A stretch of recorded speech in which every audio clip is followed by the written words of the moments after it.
That's bull.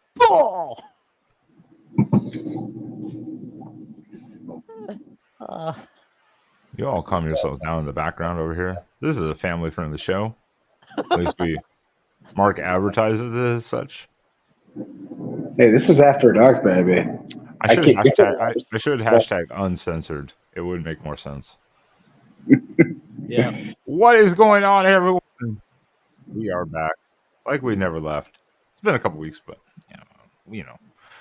Hopefully, everyone had a great holiday. Hopefully, no one lost any fingers. Finger check.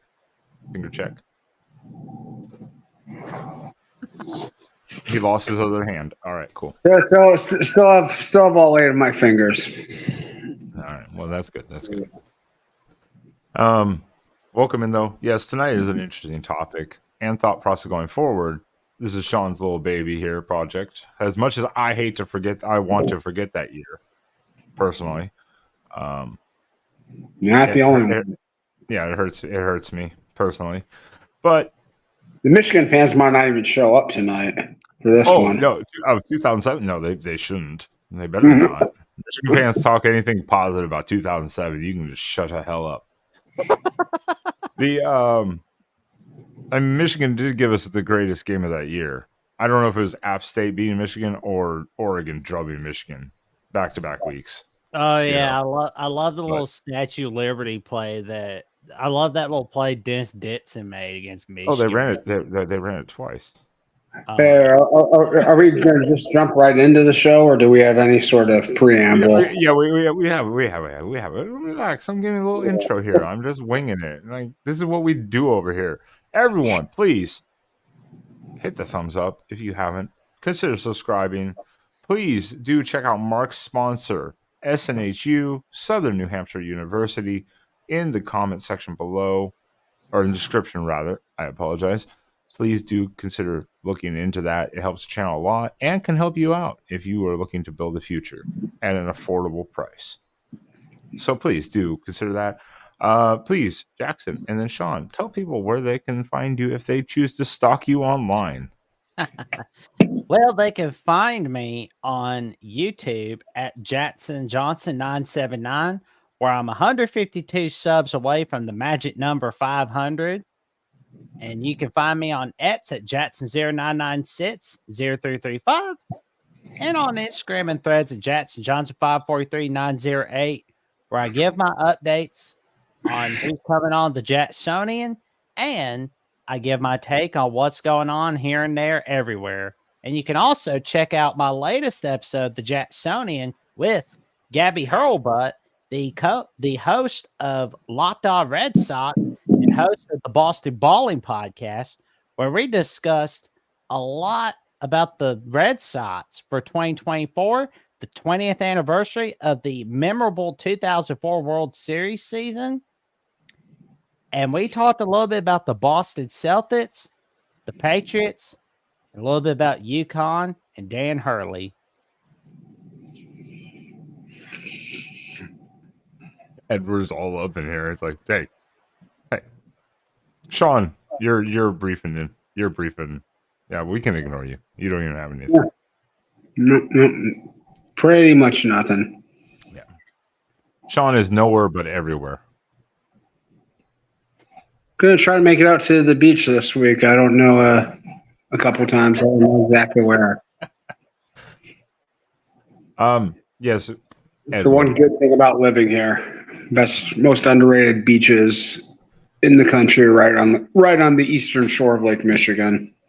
That is true. One of the most unvisited too, and that's just because no one wants. No, most people don't want to go kind of that remote or that far. Me, I'm like, hell yeah, that seems like the best places. It's so weird too. You do like hear a lot of like families talking in different like Australian and German accents and stuff. You're like, oh, I wonder how they got to Holland or Grand Haven or Saugatuck. So yes, Edward, we are going to talk college football, and Dave's here. Oh my. Trash talking has begun. I love it. Oh, 48 days to week 0. We're getting so close. So close. I just can't wait for this. Oh, God. Yes. Nice to see you too, Dave. Yeah. So appreciate everyone being here. We're going to get into the 2007. And then, like we said, can it happen again? Because we're in a new era with the playoff. And so we don't know what's going to happen. Hey, Beaver. Clint. I haven't seen Clint in a while. It's nice to see Clint. If we're the 18 panel, who's B.A. Baraka and who I don't know any of the other ones' name. Who's the Mr. T character? I thought we who's were the like, old guy with the glasses? I thought we were like the C+ team. I did not consider us the A panel, but the C+. C+. Okay, I'll take that. You know, that's more my speed. You know, I don't feel pressure. Well, we don't have taints or cigars or anything like that. We don't have cigars? I don't have cigars. Yes. I don't have any on me. I only smoke cigars after deployments, and I still want a cigarette afterwards because it just didn't do it for me. Let me get to this too. Let me touch upon 3 things really quick, really fast. Thank you, Jackson Johnson. Earlier, you gifted a Voice of College Football membership, and then you made sure to comment because it doesn't show up on StreamYard, so I can't see it, unfortunately. But Manimal Matt, congrats! You are now a YouTube member of the Voice of College Football. Welcome to the family, Matt. So initiation is Wednesday under the giant water tower. You'll know which one. For Manimal Matt, if you're for the link on the Discord of the Voice College Football, email MarkRogersTV at gmail.com for your link, and Mark will get it to you. That's true. And if everyone else wants to become a Discord member and just a member of the Voice of College Football and help Mark out a lot, just search Patreon, MarkRogersTV.com, or Mark Rogers TV rather, or just join the YouTube here as a member. Right down there, just hit join, select your membership. You can get in a Discord. You get early access to videos, predictions, especially coming up now. As we're coming up, Mark's going to start rolling out these prediction videos and his betting odds pretty soon. So you definitely want to get involved in that stuff. And especially for when you see Steve Merrill's under the radar picks once a week during the season.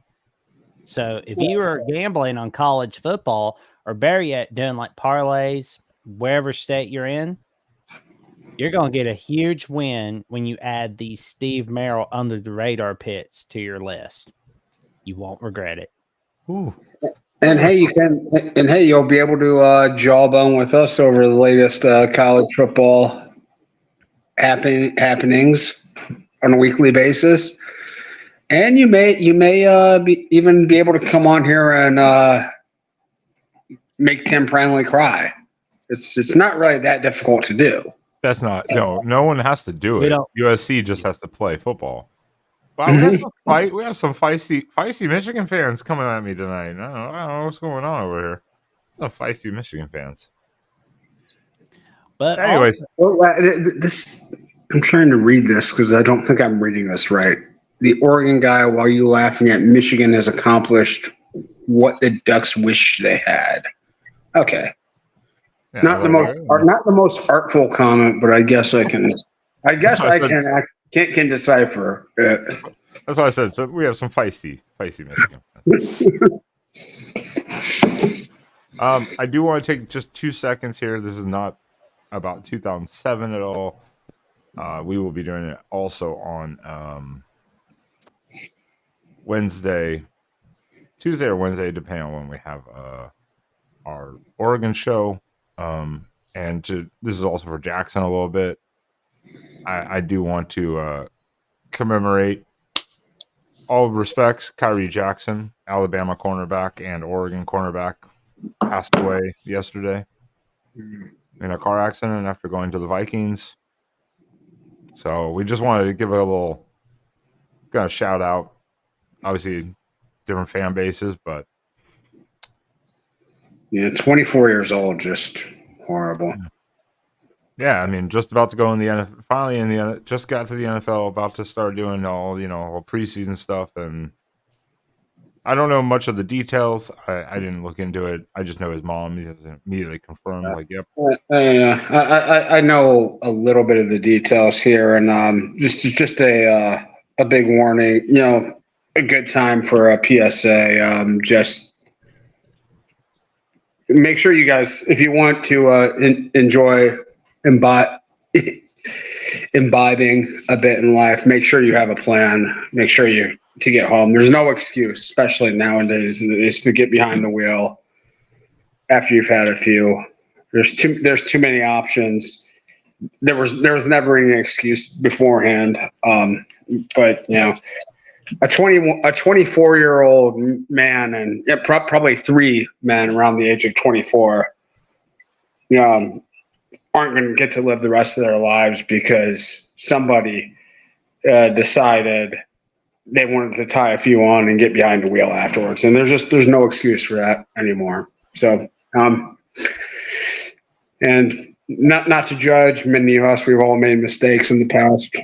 I'm certainly not perfect, but you know what I mean? Like you hear three young men just had their lives taken from them. Just don't do it. Just don't do it. Okay. Right at the start of a career, and that's the kind of the hardest thing. It doesn't matter that he was a Duck for 1 year. He was a Bama for. Point is, it's a young guy. Worked his ass off to get where he was, and just and unfortunately, it happens. Yeah, way more than you ever hear about. That's just because we're in the inner circle of that type of fan base, and obviously the player. That's the only reason we know. If he had been from, no offense, not saying anything bad, I'm just saying if he had been from Rutgers, no one would have heard about it. Yeah. On our end, anyways, probably, unless someone said it, or Twitter. Max Melton, rookie corner or something like this would have happened to him. I think I would have known, but yeah, it's regardless. It's awful news, and and prayers and rest in peace to the 2 other men who lost their lives in that crash as well. You didn't deserve that at all. Well, and we'd also like to dedicate tonight's show to our friend Will and Dee, whose dad passed away earlier this week due to cancer. Well, yeah, Will's been dealing with that struggle for a little bit, knowing it was coming. So yeah, and definitely. If you're watching, Will, want you know, we're here for you, man. Yeah, man, that was the worst day of my life when my dad passed away. So I can imagine what Will's going through right now. It's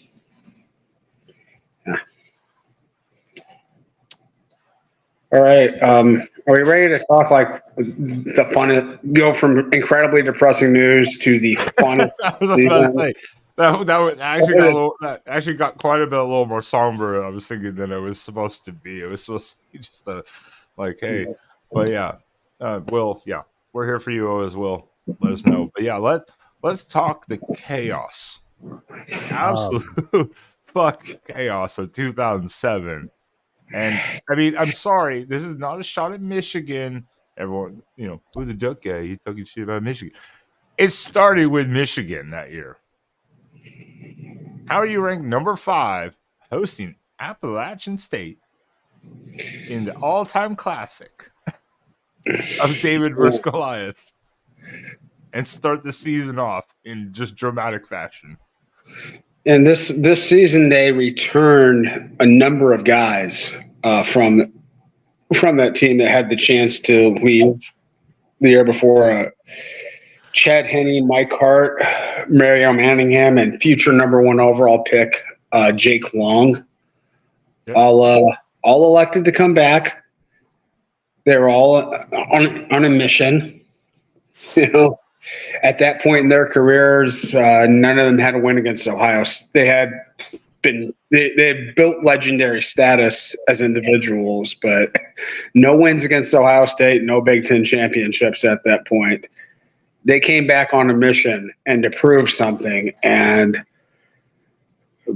boy, did that mission get derailed really, really fast. This is like, out of all my college football memories, I don't know if this is my favorite memory. It's not my favorite memory of all time, but it's the one I will least be able to forget.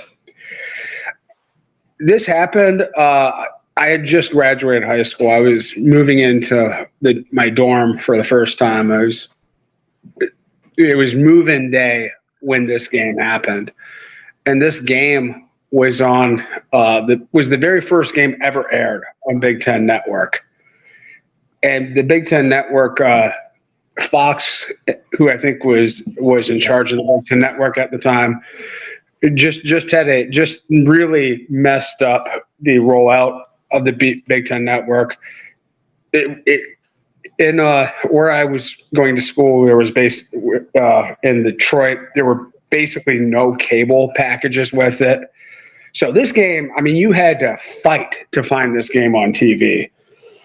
And as I got moved in, went down, got some lunch, and I saw at halftime, I think it was like 28-14 Appalachian State or something, like they were ahead.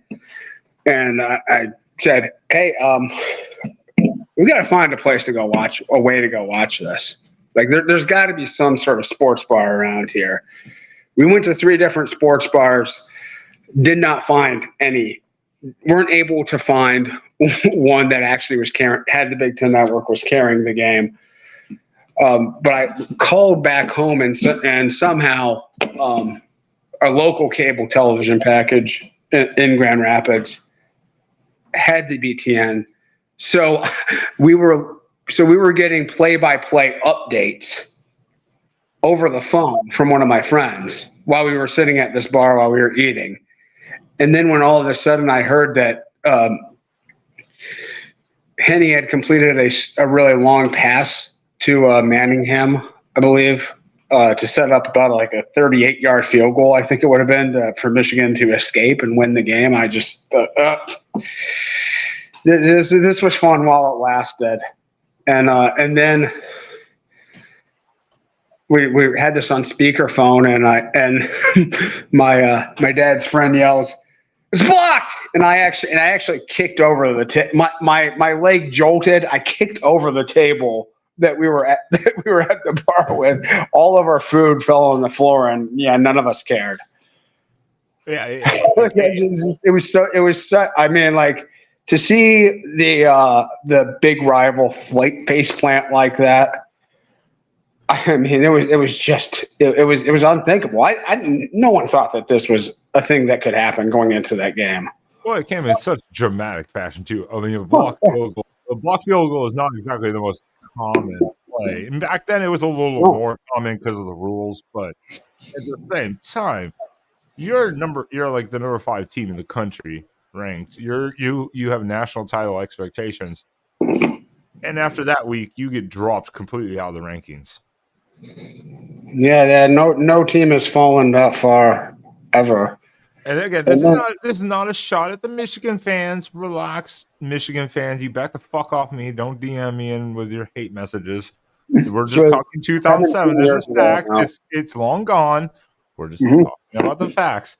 Then next week, Oregon comes in and drubs your ass. Yeah, I mean, if it. There it is. There's shots fired. There's shots fired. Yeah.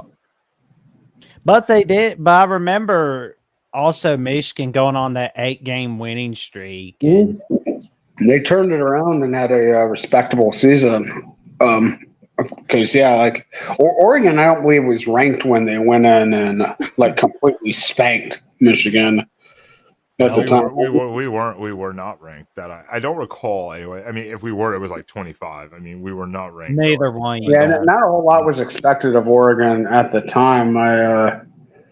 I was personally wondering at that point, how long are they going to keep Mike Bellotti? And I believe that was the first season of Chip Kelly's affiliation with the Oregon program. Is that right? Primarily, 2007, then 2008, and then he took over the head coaching, and that year was a transition year, and I mean, minus you brought it up before we went live. I mean, Oregon was on a roll. That Cal game, they should have won, but our receiver fumbled it out of the end zone for a touchback that gave Cal the win, and then of course the nightmare of Dennis Dixon tearing his ACL on a non-contact injury, which really probably did, as I think most people do agree, that probably cost him a Heisman and at least a shot at a national title. Yeah, we can actually go more into depth on these later. There's the curse of the Heisman frontrunner and the curse of the number 2. Oh team. the curse of the number 2 is the big one. That is the big one. That's the big one. That's the. Yeah, it was a shitty year to be number 2.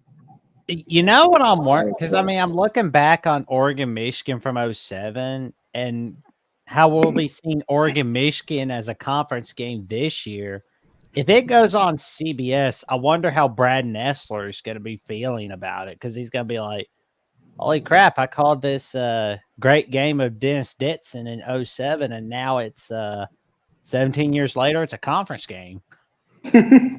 I gotta give a shout out. I pulled up the comment, but I started it earlier, so I want to pull it back up. I gotta give a shout out here to Justin Nahr.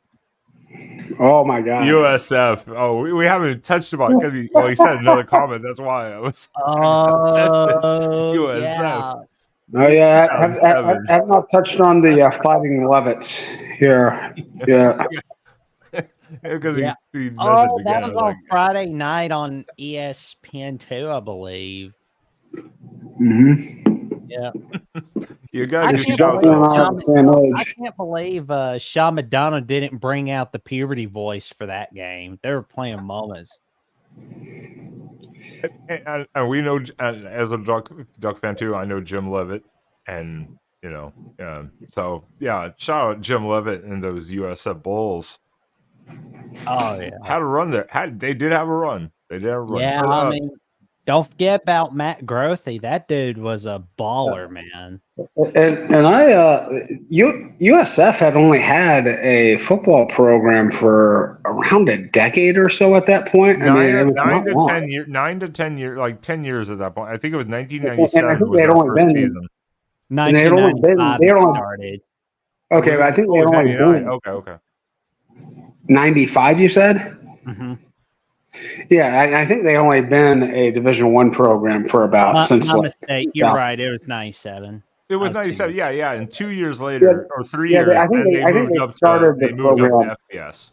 Yeah, I think they started the program. I know, because I actually have kind of a memory of this, because I wrote for a school newspaper, and there was a movement at Oakland University, which still does not have a football team. Never will, by the way, have a football team.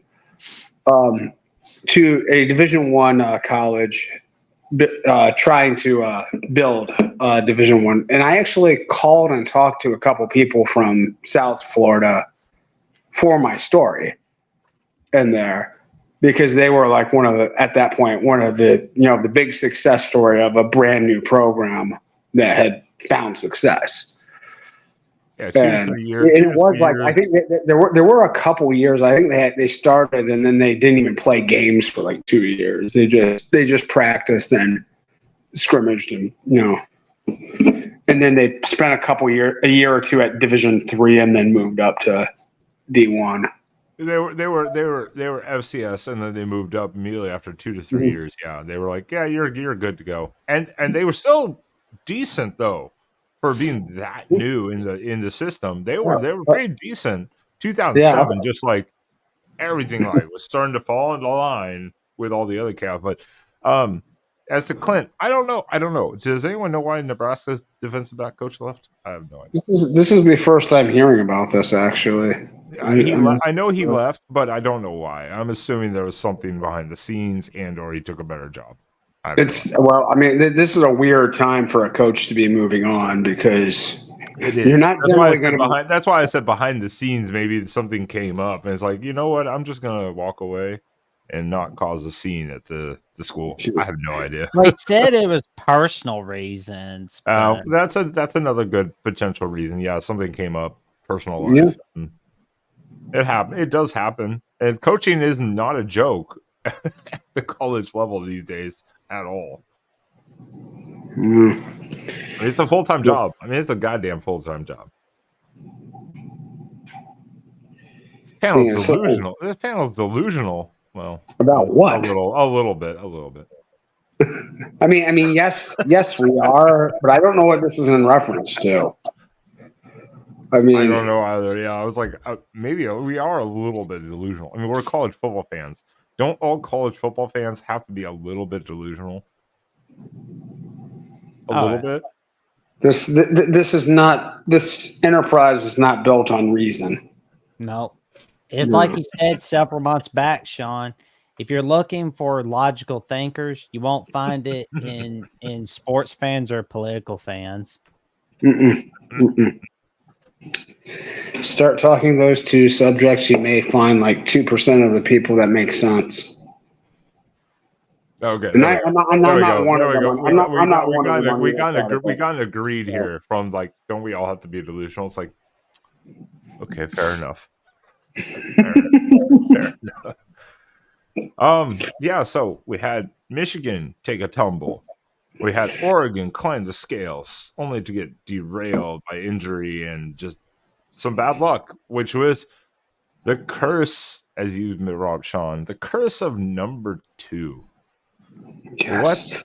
What the hell was up with being ranked number 2? You want to hear the most insane stat maybe in the history of college football? Absolutely.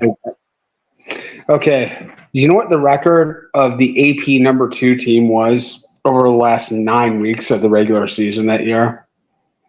It was probably like 1-8 or something like that, or 2-10 or something like that. It's 9. It has to add up to 9, but it was 1-8. Bam! Who says I don't know anything about football? Team in the country. Suck it, everyone in deniers and doubters in the audience.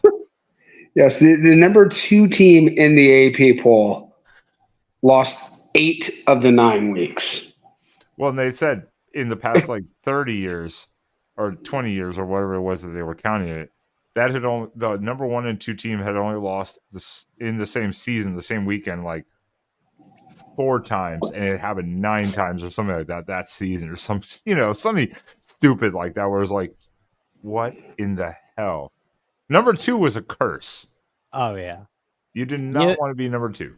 Oh yeah, USC lost a tight one to Stanford that year on the Versus Network. Oh, we can get into stat talk too about the biggest losses, record losses, like when you were bet to win by. USC losing to Stanford's backup quarterback, or without the third string. Well, I think he played Tavita Pritchard. I don't remember. I think he was the backup. I think he came in. I think he was the backup. No, I think he was the backup. But he had to start though, and to lose when you were like literally as I recall, 41-point favorite. Yeah, it was right up there, 41-42. I believe it's the largest by Caesar's Sportsbook. I know by Caesar's Sportsbook, it is the largest upset in college football history. There are some that had. There was another upset that year. Syracuse was like a 41-point underdog against Louisville that year, and they also won. That doesn't get as much shine. Yeah, Louisville was pitiful under Steve Cragthorpe. He was. Completely. Yeah. I mean, we could do a whole show on the 2007 Louisville team. That whole Louisville program from 26 to from 05 to, or like even from whenever John L. Smith left. From Michigan up until the point that everything completely crumbled under him. I wanted to go back to that Stanford game. Jackson, I think, will know this. Not so sure about anybody else watching. Do you know who caught that pass for Stanford? I was do. Bradford. Well, which one? Touchdown or the 4th and 20? It was Bradford. What? I think it was Bradford. Richard Sherman. No, that's what I said. The touchdown or the 4th and 20 that kept 4th the and 20 touchdown. was Richard Sherman. That Yeah. was Richard Sherman. The touchdown, I don't remember that one, but that was also 4th and goal. Also, still, so that was still a very crucial catch. Oh yeah. It wasn't Sherman that time, but he might be right on the player that caught the touchdown. I'm not sure. And you know, the funny thing was, I was walking around campus that day, the next day, and I saw someone wearing a Stanford shirt, and I immediately called him out for being a bandwagon fan. Oh wow.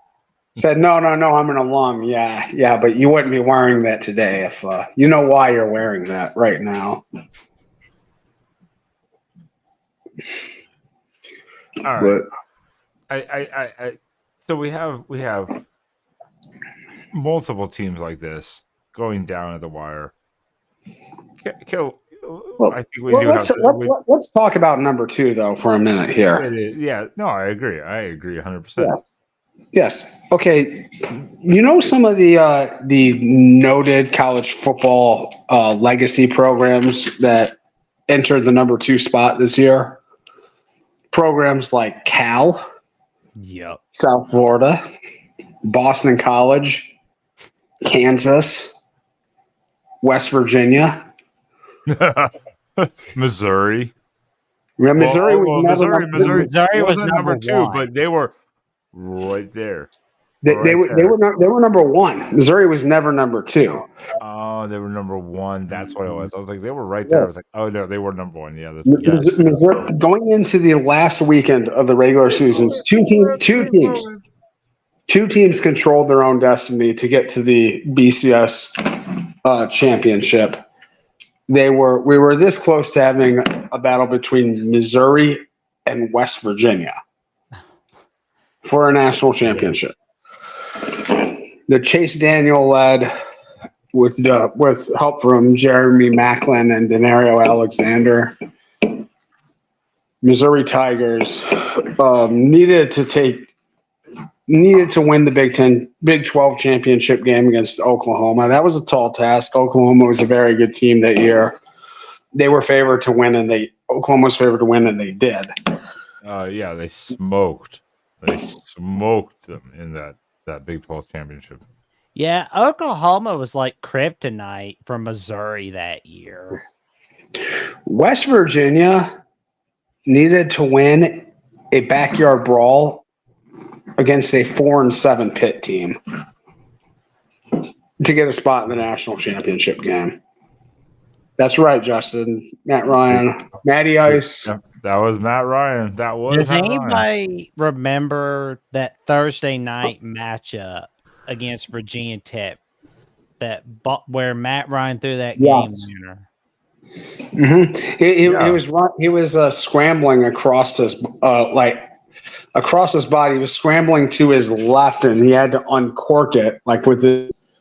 It was like the throw was like all arm. He could hardly get enough on it to get to the receiver. But it was 10-7 Virginia Tech lead with 54 seconds left. Yes, and all of a sudden, here comes Matty Ice. Just doing my thing, baby. And then it all of a sudden fell apart, of course. Just like for every other number 2 team in that year. I believe that was the one win that a number 2 team had down the stretch. That was definitely one of the few, one of the only couple that year that number 2 actually won it. Virginia Tech got revenge, ended up beating them in the ACC championship game there. Yeah, when I look back at Matt Ryan, I'm not sitting there thinking about the Colts blowing that lead against the Vikings or Super Bowl 51 when the Falcons blew against Patriots. I'm thinking about game-winning moments from Matt Ryan from Boston College.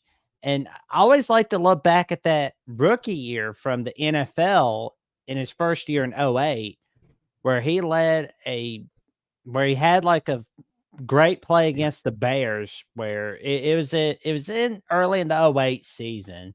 He got him to field goal range. Like, I always like to think about games like that.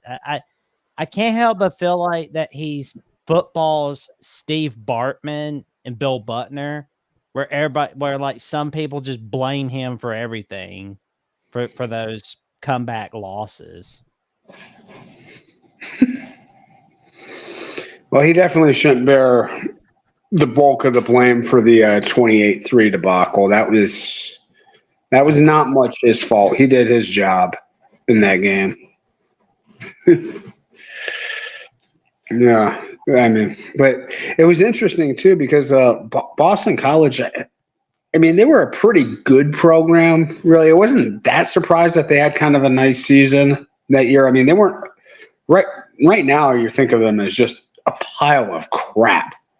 I mean, just complete garbage. If they ever rose to number 2 now, you would be. I mean, your head would explode. How does forget Bill O'Brien, Coach of the Year, where he needs to be like canonized. He needs to be a saint here if he were ever to get BC to number 2 again.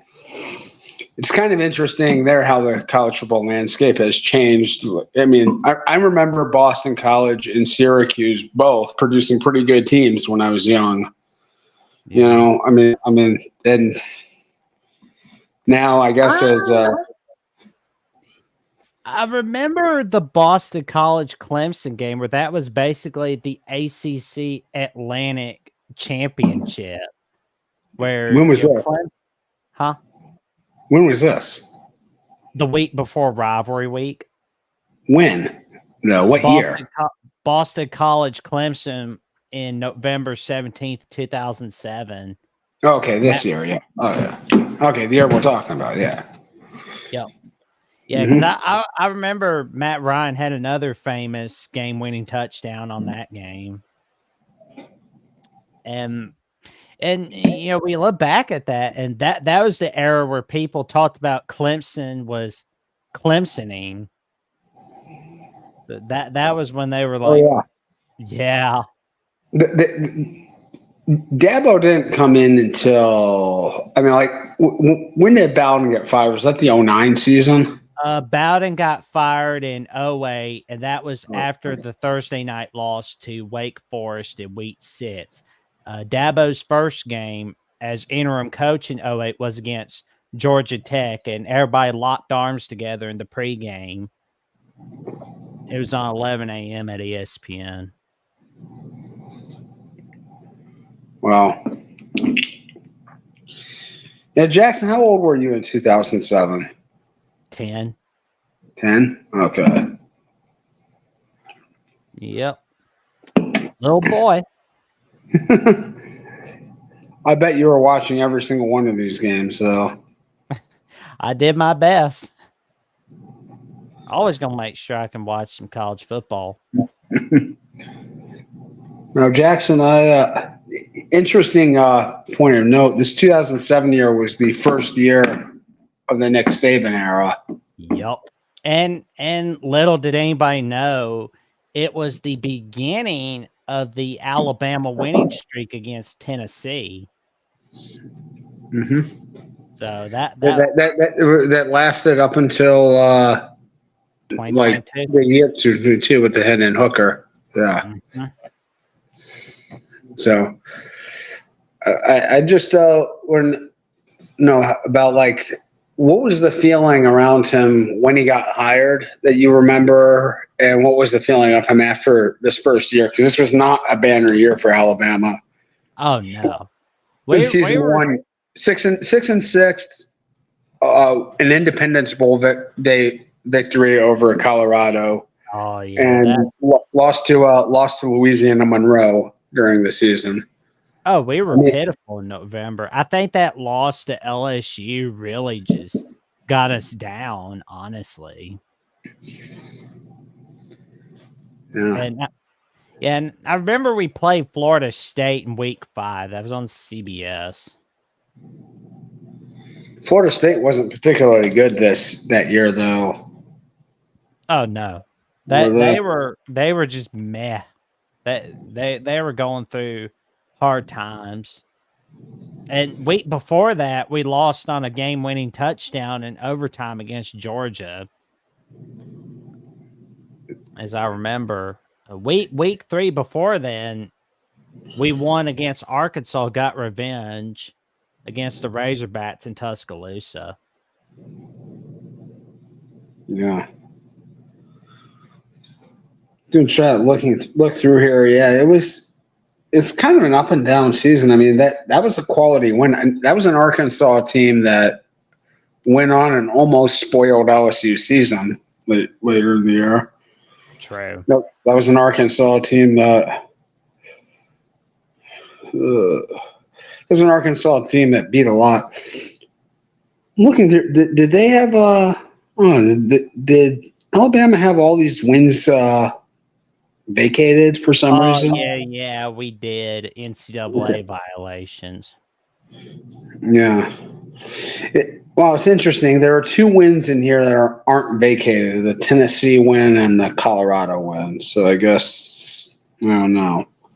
I wish there could be like a thing where if you haven't caused any trouble with the NCAA for the past 3, 4, 5 years, you get your wins back.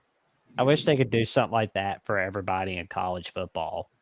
But no one really takes those victory vacations seriously, right? I mean, like a lot of the times people don't even know. Like I had no idea this had ever. This doesn't vaguely ring a bell to me that they that they had 5 of their 7 victories this season wiped off the books. I was completely unaware. I wasn't even aware until years later that Notre Dame in 2012 had that whole season erased. Oh yeah. I mean, it's a purely symbolic and pretty meaningless punishment. Yeah. One that I think will be probably coming down for Michigan here in a minute, but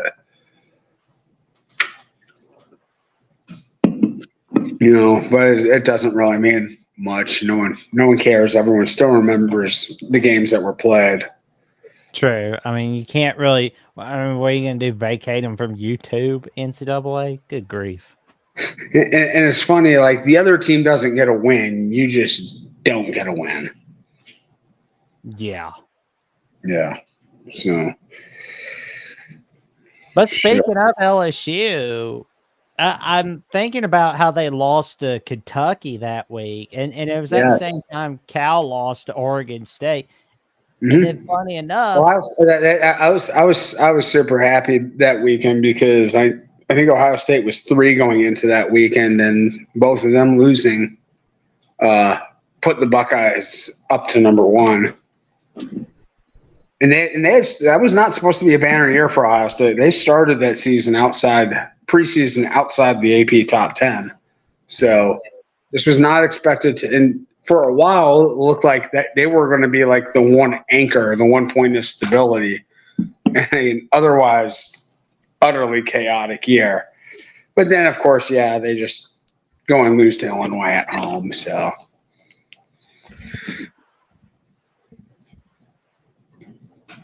Oh man, I'll never forget Juice Williams. Like that he was a baller at Illinois. Yeah, would have been interesting. I don't know Hawaii. I don't know if Hawaii would have been a CFP team in a 4-team playoff in 2007. No, but coming into 12 teams, that's where this year gets chaotic because we don't know what's going to happen. And I kept this was from a while back. So shout out to Keep Chopping because I kept this one on Star because I told Jackson I was in Hawaii. I was stationed there and we were watching it that day. And by about halfway through the second quarter, we're like, yeah, it's over. We're like, it's over. Hawaii's getting drubbed. I mean, it was somewhat predictable. Hawaii was lot like this year's Liberty team. I mean, they played an atrocious schedule. I mean, like they were playing FCS teams, and I mean their non-conference schedule was a joke. And then the WAC outside of Boise State and those early Colin Kaepernick. Colin Kaepernick was a freshman that year. The Kaepernick Nevada teams. I remember that Hawaii Boise State game. That was all Black Friday that year in 07. Yeah. So That was a good game. Oh yeah, it was a humongous game, and it was second straight year A&M beat Texas that year. Mm-hmm. But yeah, Hawaii stood no chance against Georgia. But that's what we're looking at this year. It's why the whole point is like, can a 2007 happen again this year's? Who we are going to see as those last like 4 seeds?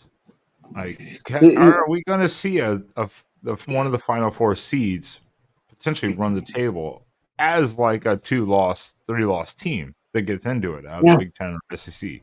You know, can we see this chaos? It's not going to be a week by week chaos necessarily, but it could be because the conferences are obviously expanded. So yeah, I mean, it would be interesting to see really what caused this year above all the other years to be as turbulent as it was. But to know how bizarre this year was, think about this. During the 10-year run of the 4-team college football playoff, nobody made it in with more than 1 loss to a 4-team playoff.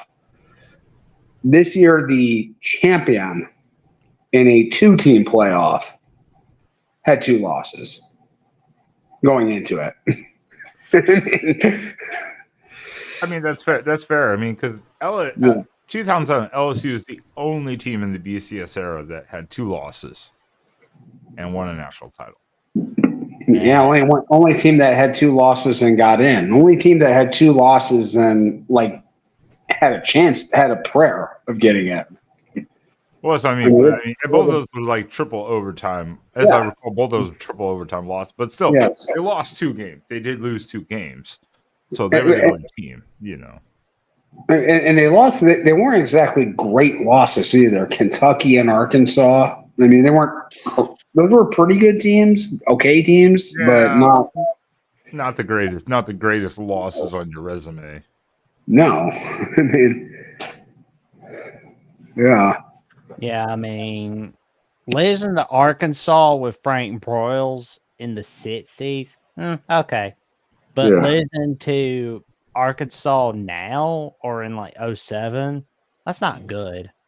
But I gotta say, LSU was one of the luckiest teams in all of college football, especially with all those upsets. And that game-winning touchdown from Matt Flynn against Auburn, wow, that was huge.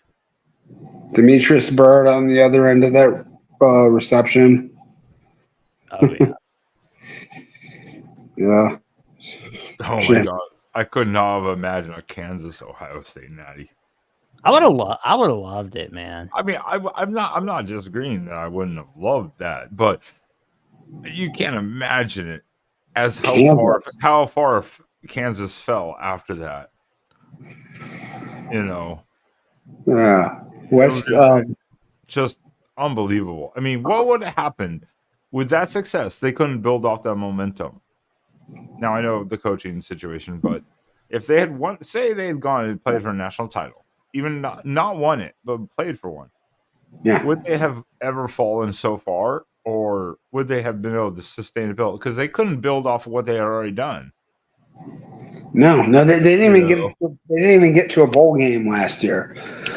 I consider that season to be a lot like TCU in 2022. I mean, TCU missed out on bowl games the year before and the year after. They were in the national championship game. So, you know, sometimes like flukes just happen. I mean, I I was thinking along the lines of like the 2014 Mississippi State team. Okay, so is the question: if the 2001 Hurricanes were in the CFP playoff, where would they be ranked in the 14? The 14. What? Oh, they get out the bit. I'm really actually having trouble. I was like, I think that's there's some miswording there because in 14 it wasn't Georgia or Ohio State. No. Oh, it was Ohio State, Ohio State Alabama. Ohio Georgia, State, Alabama, and Oregon, Michigan, and State. Texas definitely were not. In 14, this year is a 12-year play. I think they mean the 12 in the 12-team playoff. I don't know. I mean, that 2001 Miami team. I mean, adjusted for like improvements and player training and nutrition and all the other stuff that's advancements and in the 14. Advancements in scheme and all this stuff, advancements in understanding of the game.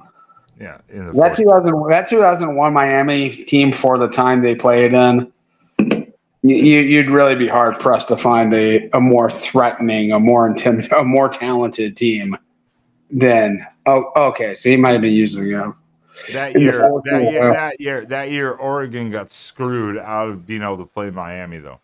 Yeah. Oh, yeah. They did, but you might be fortunate that they did because. Well, yeah, we had to go just trounce Colorado and stuff like that. Yeah.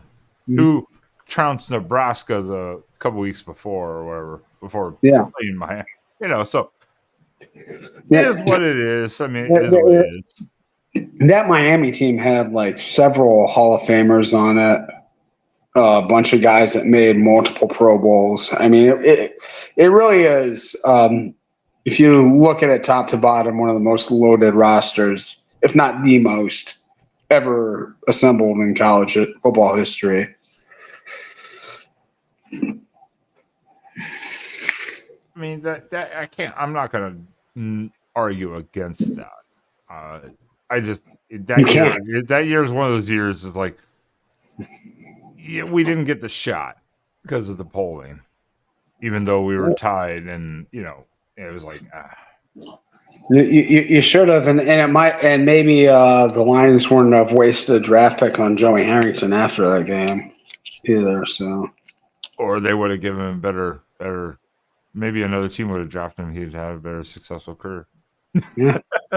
Who knows? I mean, who knows? I mean, that's the thing about it. All that stuff, like, that was, god damn, that was a long time ago. Jesus, that was 23 years ago. Holy shit. God, guys, I mean, do we need to give English lessons to our chatters? Come on. I'm not a stickler for this stuff, but I mean,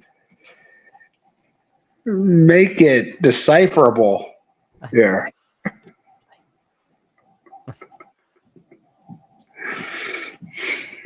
Oh God. 2007 though. Everything that could go wrong for someone's team went absolutely wrong. Anybody, if we had a 12-team playoff that year, anybody could have won it all. I think so. I mean, we haven't. I don't think you guys even touched upon. I mean, we touched upon Cal beating Oregon, and they took number 2. Everything was right in front of them to take over the number 1 spot. Mm-hmm. But they had their backup in to face Oregon State, and they saw a shot. What does he do? What does he do? At 14 seconds left in the game, takes the sack with no timeouts left. And the clock expires. I mean, like, come on, dude. I mean, that's bad. I'll see if Jackson knows the name of that backup. Do you know this? You can't say anything, Ben. I'm trying to think of his name. It's. Oh, how can you forget his name? His name's so like this is. Oh my God! What is that guy's name? The backup for. He was. I mean, a very famous name. I know. That's why I'm like, how am I forgetting his name? Because he literally was named the starter like 15 minutes before the game because the starter had an ankle injury or whatever it was. Do you have any idea on this, Jackson? It was one Brady Leaf, brother of famed San Diego Charger and Dallas Cowboy burnout Ryan Leaf. Wow. Yep. Yeah, I went my mind. You know, like how the CW is a curse for ACC teams now? I kind of can't help but feel like being on the Versus Network was a curse for anybody in 2007. Okay. That's fair. That's fair. The Versus Network was not a favorable network to people. That's where dreams, especially to people who own stock in the Versus Network. Those are the people that really lost. Unless they bought high, they bought low and sold high. I don't know how high they ever could sell it, but so Cal had two quality QBs. So I believe one of them was Nathan Longshore. Yeah, that was their starter, and he had an ankle injury, so they ruled him out like 15 minutes before the game. Well, the other one was the guy that cost them the game. He started scrambling around against Oregon State. Yeah, again, he took a sack with like 14 seconds left, no timeouts. Instead of just throwing, and they were in field goal range. They were inside the 20. Was that Riley something? God, Kevin Riley. Kevin Riley. Yep. Mm-hmm. And you know, UCLA upset him the week after. Yeah, it was good grief. Yeah, because the announcer, now you're saying that, it's like the announcer was like, Riley just made a huge mistake taking the sack. I mean, the only win in this stretch is against Washington State. This is where Washington State was god awful back then. Oh yeah, they were so bad. They beat Oregon.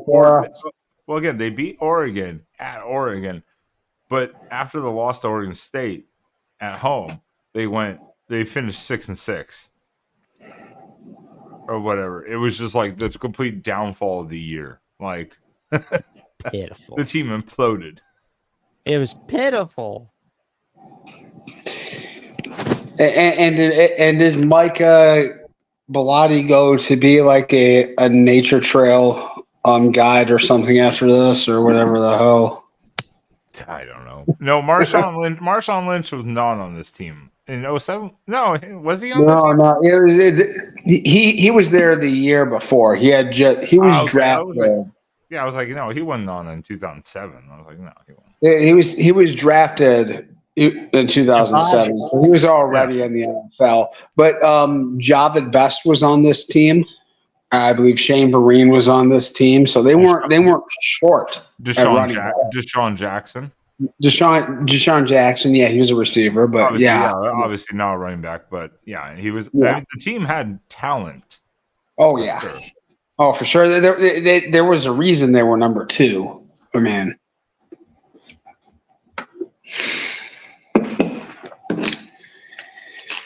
As much as it might have seemed like a number 2 wasn't determined by a lottery.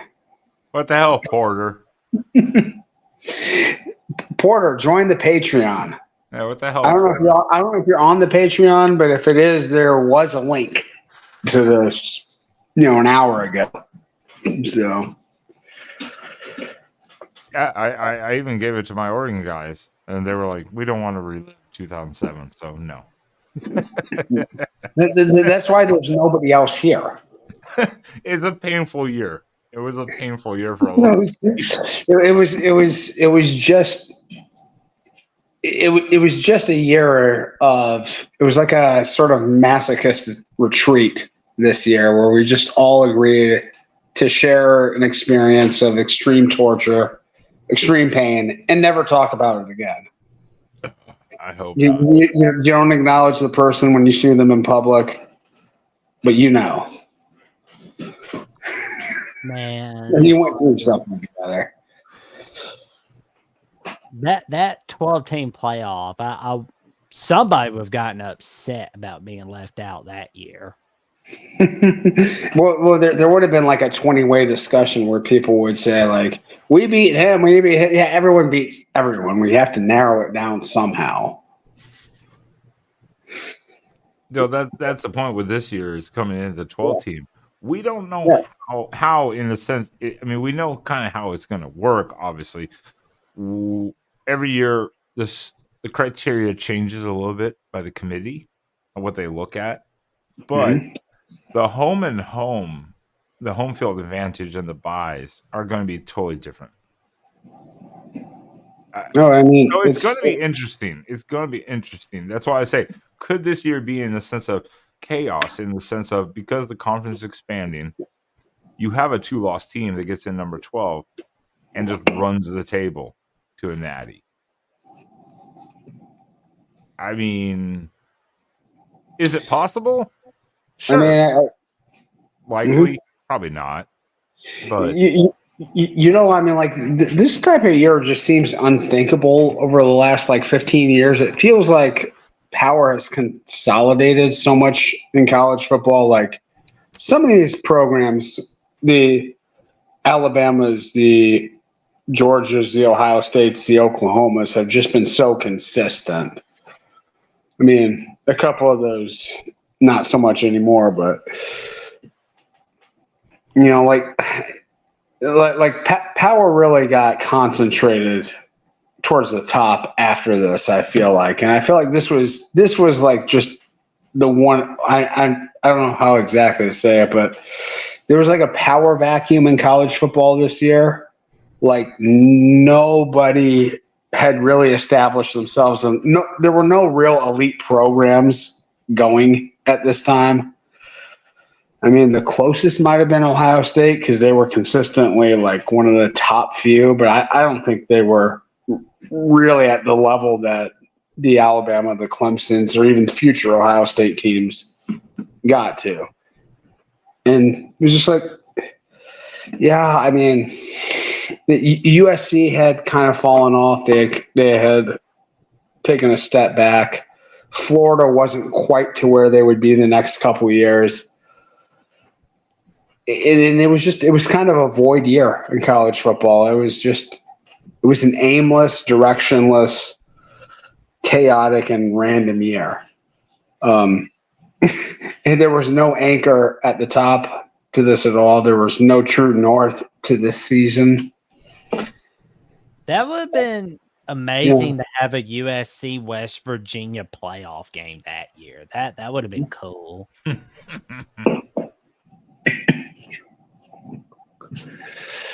Yeah, but I mean, but yeah, I don't know. I mean, I think at least like in the next few seasons, the next couple of seasons, I think we've got some really, really upper level elite programs. Yeah, working right now.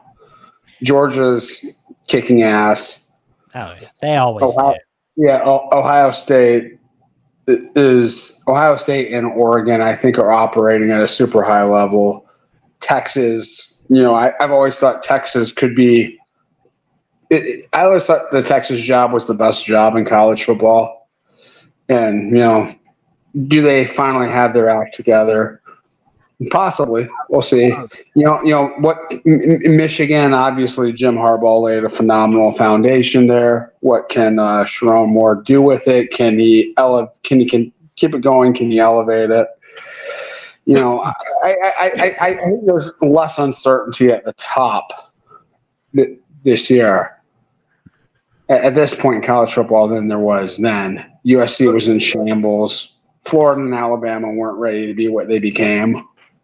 So, that's a good point with Michigan. You know, I know Sharon Moore was on staff, got that. Jim Harbaugh laid a foundation. Jim Harbaugh's gone. Sharon Moore takes over. Got it. Mm-hmm. Well, look at Oregon. Chip Kelly was there. Mark Helfrich was his OC the whole time. Mark Helfrich took over. Went to a national title. 3 years after taking over, he was fired. Yeah. He lost control. He lost control. Yeah, that will happen. And like, I mean, the ultimate example of that is Miami with Larry Coker. You know, Butch Davis built everything, and Larry Coker came in and just sort of steered the ship for a couple years, and then fell asleep. And yeah, I mean, you don't know what you assume that it will keep going. That's what Oregon has always done. We've kept coaching staff consistent, and then it just fell apart. I mean, it does happen, even if you don't think it's going to happen. It does happen. So I'm not saying it's going to happen to anyone or to Michigan or whatever, but yeah, don't be surprised if 2 years from now you're like, you out. We got to replace a whole staff. And don't be surprised. It does happen. Yeah. Oh.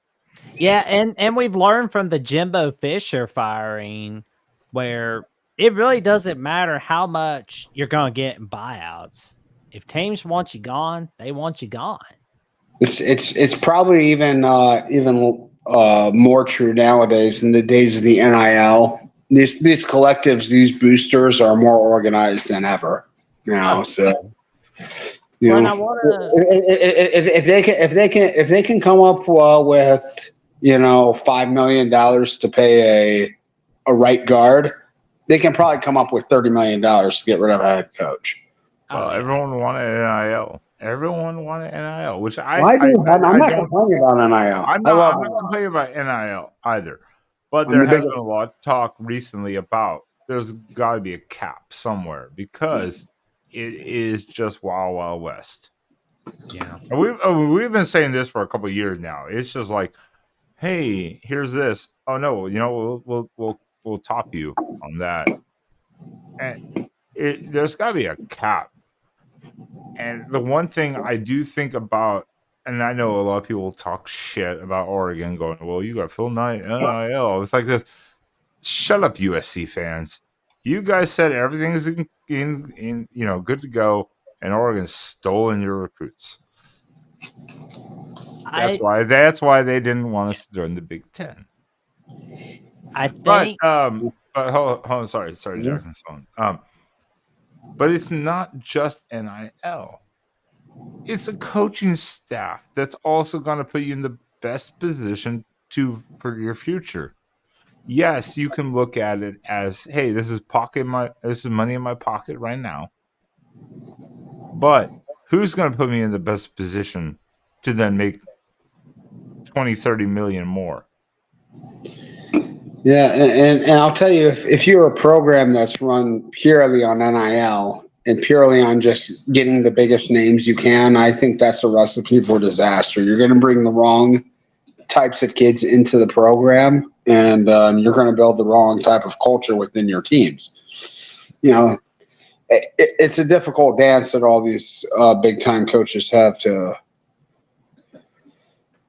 do now, and there's no real template. There's no real booklet for this right now. So see Trojan talking smack. Well, hey,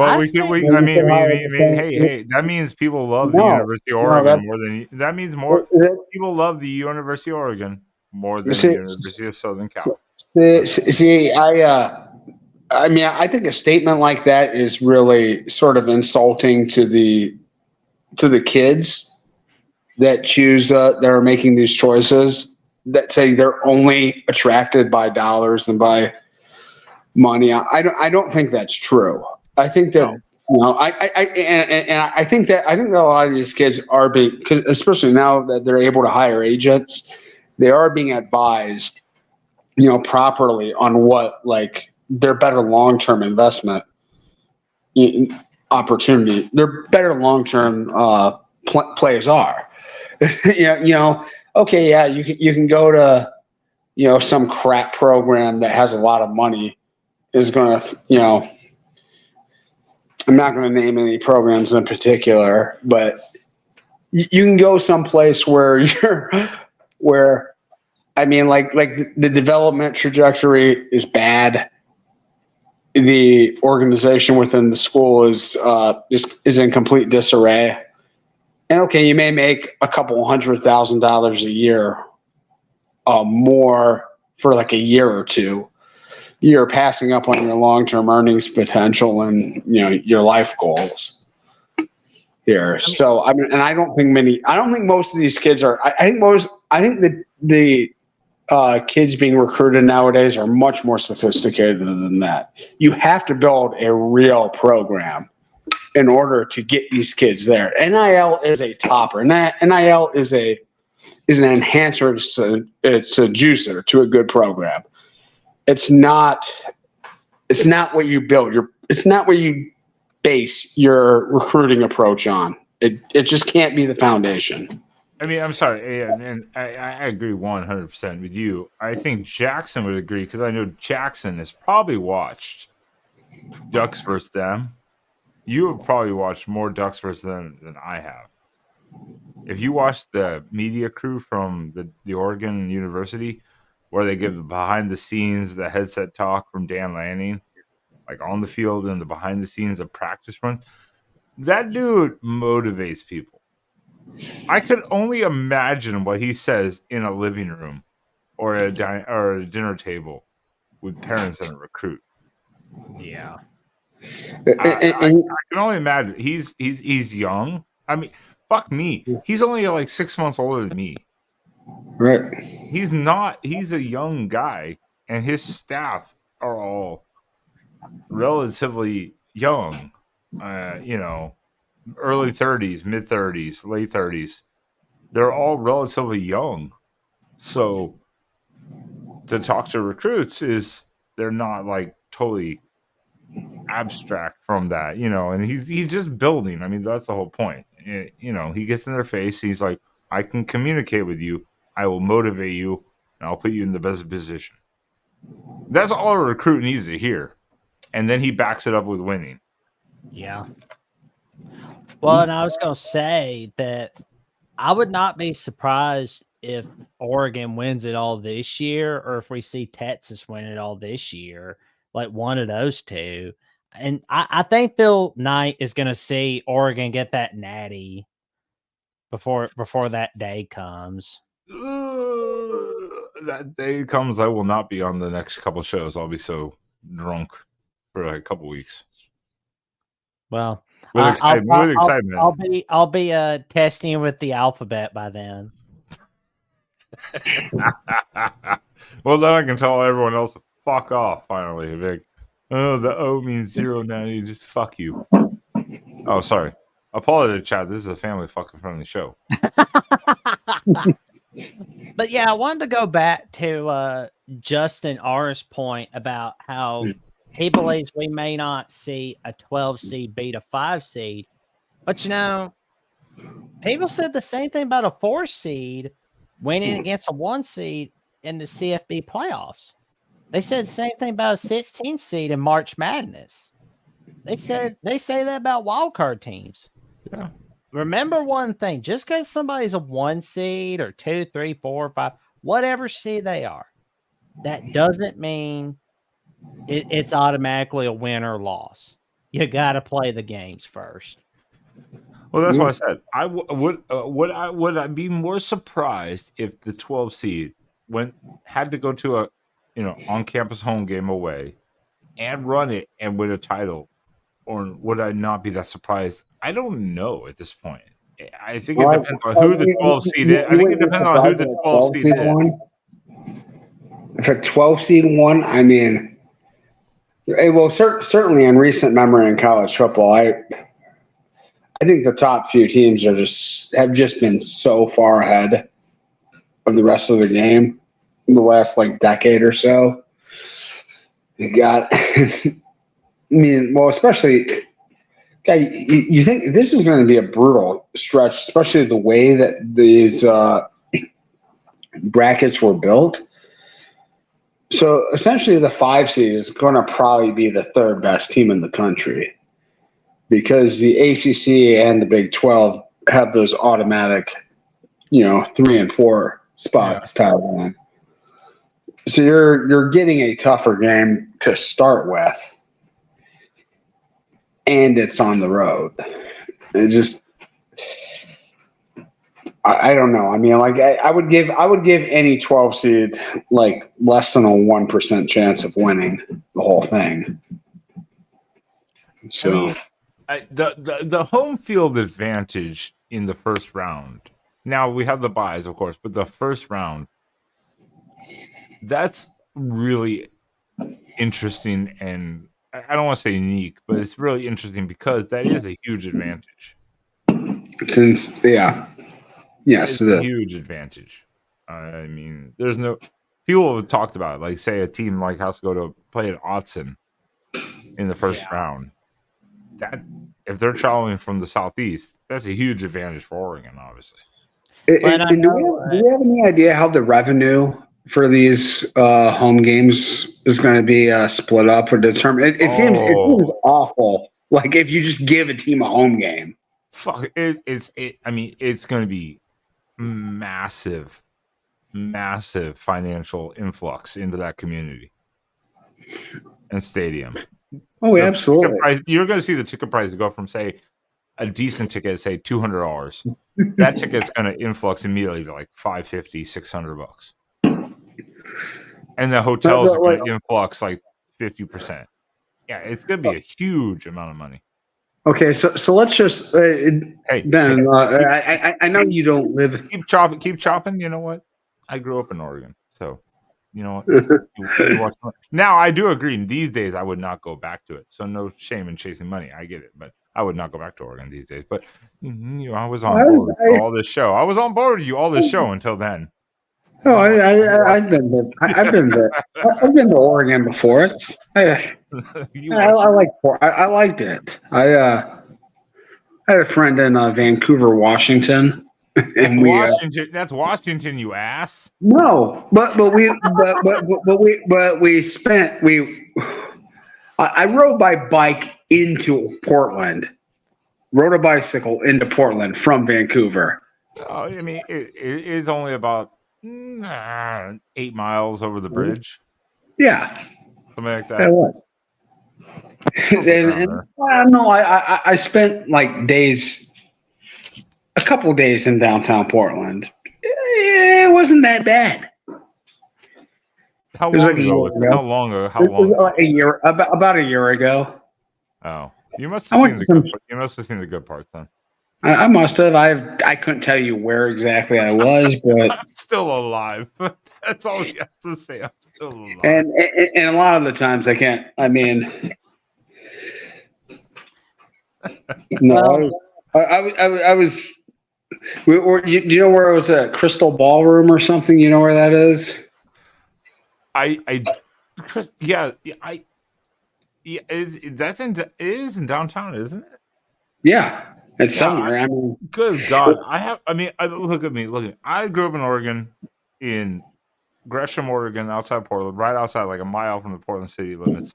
Yeah. My grandmother lived in Portland, right near a golf course, which is now a homeless town. I've lived in Klamath Falls and Prineville, Oregon. And then when I left, I only went back for my grandmother's funeral. I haven't been back since, and everyone's like, don't even waste your time. It's horrible. And that's not even talking to politics. Just in general, it's horrible compared to what it used to be. I'm like, yeah, you know what? There you go. Love Oregon, the coast. Bend area, yeah, the central area, that's nice. The Oregon coast is great.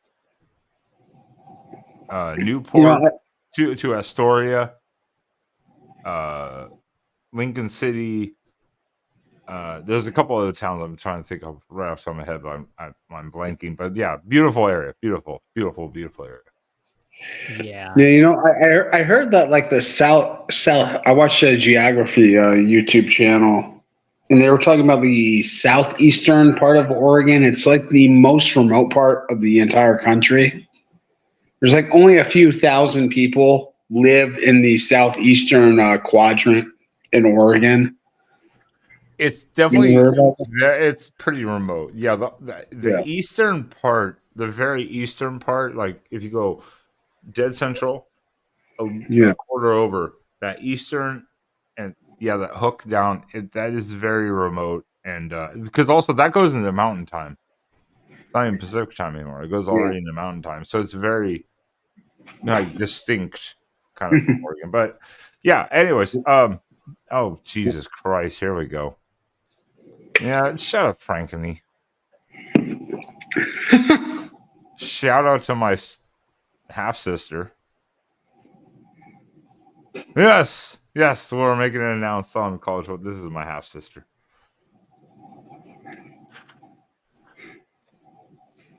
Wow, that caught everyone off guard. Everyone was like, "Wait, what?" Yes, yes. I have no She idea. lives in Oregon, and so Oh, okay. props to her for coming on here while she's at work as a nurse and being on Frank? YouTube. Frank is your sister? We call her Frankeny. Ah, got it. She likes to be called Frank Paco because I'm not gonna comment why, because Mark will definitely not approve of those types of things on this channel. This is a fucking family friendly show. It's 12:02 on the East Coast here. I say the East Coast. I'm in the Central Coast. You might be east of me, Jackson, but I'm Eastern time. Hey, Nick, I agree. Look, I haven't been to Oregon in God, 18 years. Well, 16, 17 years, and that was only for a funeral. I still love Oregon. I just want to be in the woods somewhere, 10 miles from a town, on a couple acres, in a quiet place. That's where I'd like to be. Dude, you are such man. We are very opposites here. Well, I want. okay, then I can remove him. I mean, I have the power. I can do that. I can just kick him off the show. I mean, whatever. I have to deal with the chat. I have to deal with your bullshit too. I want to be. I don't want to. I don't want to ever be more than 600 feet from a place I can get 2 pepperoni slices at any time of the night. Well, okay, okay. Ever for the rest of my life. Ever. That's fair. If that's what you like, I like quiet, but I'm still close enough where I can get what I want when I want it too. I'm not traveling an hour from the country or something. I'm traveling like 10 minutes, but I have a couple acres where it's peaceful, quiet, and I'm not worried about the strangers coming up and harassing me all night. But then again, I will have firearms and know how to use them. So there's a difference. But yeah, for 2024, Jackson's like, all right, talking about 2007. yeah, for 2024. Yeah. How many Black Eyed Peas songs did you have in your iPod, Ben? 0. Absolutely 0. You don't want to see you. I'm going to put in a private chat a song for you to watch that I listen to. And you're going to be like, what in the... I censored myself there. Anyway, Jackson, carry on while I do this. I was just going to say for 2024, because we were talking about how could we see 2024 be that Nets 2007? Because I've got plenty of questions for the Big 12, for example, like Utah. Can Cam Rising be healthy for a full season? As for Oklahoma State, with the trouble that Ollie Gordon's in, will he be suspended? How long will he be suspended for? Can Oklahoma State finally get a hold of the Big 12 now that there's not going to be any more trouble from Texas and Oklahoma? And can we see Daniels stay healthy for a full season at Kansas? And if he does, could we see Kansas get to the Big 12 title game and win a conference title for the first time since the 60s? And can we see Colorado just swag their way through the competition, right? Just Well, I mean, we'll probably see Colorado State. Like, we know that's going to be on CBS, so we'll see 60 Minutes promote the holy crap out of that. 60 Minutes with Coach Deion Sanders. Well, it's interesting you brought up Utah too. It's because they already named Stanley, I guess, the head coach in waiting once Whittingham retires. How long does Whittingham go on at Utah? I give him a couple years, and I think he's gonna be like, I'm done. I'm tired. See, I don't know. Like, I feel like as far as like ability to do the job, I think he's got a lot left in the tank. Oh no, I think it's all about interest with him. He's a fantastic coach. He fits Utah perfectly. I mean, I just if he and Bronco Mendenhall ever challenged each other to a mountain climbing contest, I'd be all in to watch it. I mean, like that would be must-see TV for me. But I mean, the Big 12 is the sort of wild card conference this year. You're right. You could have kind of within the conference a sort of very turbulent, chaotic year where nobody really establishes themselves as the best in that conference this year. You could have a Big 12 champion with 3 losses. I mean, I think that's very realistic. And then that team will get a bye in the playoff, which I mean, like yeah.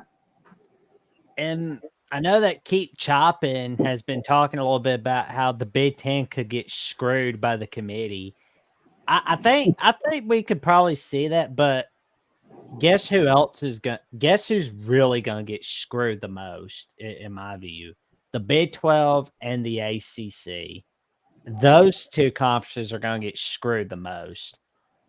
And oh my God, we're gonna be seeing the lobbying sessions on College Game Day from Greg Sankey. Oh my God. Like I still get mad at myself for not seeing the signs on conference title week. I should have seen them, but it was like, oh no. Yeah, the ACC, we haven't, I mean, thinking of the new playoff thing, we haven't touched. The ACC is, I really do think is going to kind of really get screwed. I mean, in effect, they are the weakest conference, I'd say, now. Well, no. I think the Big 12 is. I mean, the ACC at least has like flagship power programs with Clemson and Florida State, potentially Miami. What take a knee stealing program is there in the Big 12? Knee fumble. Sorry. What was that? Sorry, that was making fun of Miami for losing to Georgia Tech last week. But I mean, we talked about like the team Miami had in 2001, not that long ago. I mean, like the talent in South Florida has only gotten better since then. I mean, the overall has. Well, yes, but so many other teams are now pulling from Florida. So at the same time, they're having to compete with it. So it's an interesting dynamic. But you get like if you get the right organization there, I don't think there's anybody that's saying Miami can't be a killer again. Like they need their own stadium. True. Mm-hmm.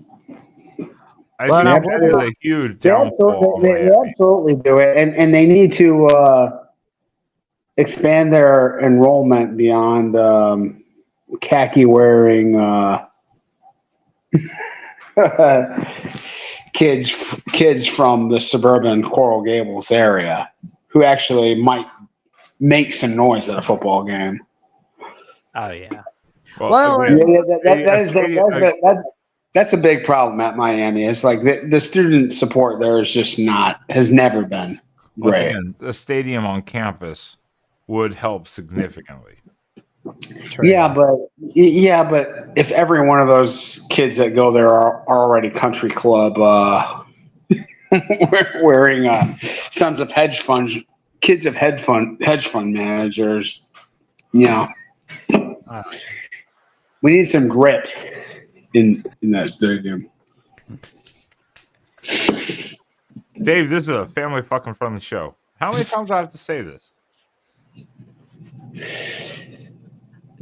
Wait until you see Exploring with Ben and Sam on YouTube, especially on Monday. I will. I already got the intro video. I'll tell you, Dave. I'm on the case. I'm on the job right now to promote this. So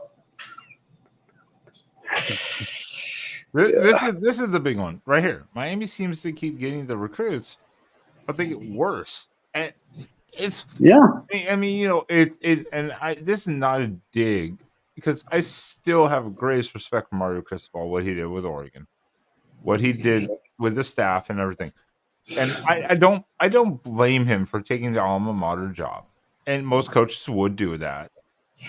Don't blame him at all. No problem. But when he did, we were kind of like this. Bye. Like it's time to. At the same time, it was like it's time to move on because it got stale a little bit. But then he's on Miami, so it's Miami. Boom, university, blah blah blah, NIL, blah blah blah. His coaching pedigree, and he's done nothing with it. You know, so at the same time, it's like, I mean, I don't know what to make of it. So it's a good point. Keep chopping. It's like, yeah, they get the recruits, and then they never. Most of them don't achieve for some reason. Well, and they always win that one game that they shouldn't, and they lose that one game they shouldn't. They lose about 3 they shouldn't. Yes. Oh, yeah. Jackson's like, okay, yeah. Yeah, it's like, why is Miami ever losing to Duke in football? Which Duke was a pretty good team this last year. But Duke, I mean, why does Ohio State have all the resources Miami does? I don't know. I mean, if we ever lost to Northwestern, like, do you know how depressed I would be if we lost to Northwestern in any game ever? Like, I mean, he wouldn't be on this show. He would not be on this show that Sunday night. Like, we would probably see Eeyore in a happier mood, and he's got a nail up his anus. So I might have one too after that game if we lost to Northwestern. Shut. All right, note it down, everyone. Will Sean be here if Ohio State loses Northwestern or Rutgers, for instance? Well, they don't have. I don't know exactly who would be the. We don't play either of those teams this year. I don't know who would be the villain. So, well, I was gonna say, why does it take overtime to beat Virginia for Miami? That's bad. Why does it have to take overtime to beat Virginia? This isn't Virginia basketball. That's Virginia football. This is not Virginia under George Walsh. No, or even Mendenhall. Grow. Yeah. This is Virginia's like worst team that they put on the field. Why you go to overtime for that? But we do play Northwestern this year. Never mind. We play Northwestern at Wrigley Field this year. My bad. So yeah. You're screwed, Sean. You're screwed.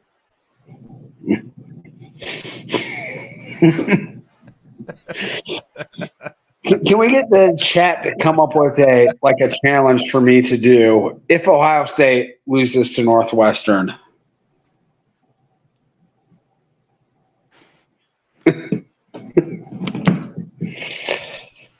You're screwed. You're done. It's over for you. Well, and there's one question I've got for Clemson. Are we gonna see them go back to where they were from 2015 to 2020, or are we going to see them have another down season? No, And if they have like another down season this year, are we ready to compare like this part of the Dabo Sweeney era to the Bobby Bowden era of 2001 to 2009, or is it just overreacting? No, Well, there's a big difference. Dabo has not. He still refuses to use the transfer portal. Mm-hmm. He still refuses to. So he has another. I mean, I'm not saying Clemson is a bad team. I go on the Clemson channel here on the Voice of College Football. Everyone, check out the Clemson channel, and I laugh Especially there. I Jordan laugh at Bowman and their Tiger post game Falk losses. I laugh at them and I mock them, and I can do that because I have the right. It's called freedom of speech, bitches. But no, if it goes worse than this last year, like say they win 7 or 8 games only or something like that, and lose a bowl game, Dabo Sweeney will be on the hot seat. Yes, you've won a couple titles, great, but if you don't adjust your shit to make up for everyone else adjusting and overcoming you, you're in free fall. I mean, basically. Well, you're right. It absolutely should. I mean, like, there's no reason that Clemson fans should tolerate like his insolence, knowing that it's dragging the program further and further behind. You know, every time he resists any sort of change that's happening in the game, you know, and just scolding and finger wagging at Clemson fans for not being grateful for everything great he's done for them. You know, I mean, it's called "What Have You Done for Me Recently?" But it's also are you the right guy to lead this program in the future? Like Dabo should have a statue built to him outside of Clemson Stadium. Like, I mean, like what he's done. Like you can hold these two thoughts in your mind at the same time. Like what Dabo has done for the Clemson University is absolutely exceptional.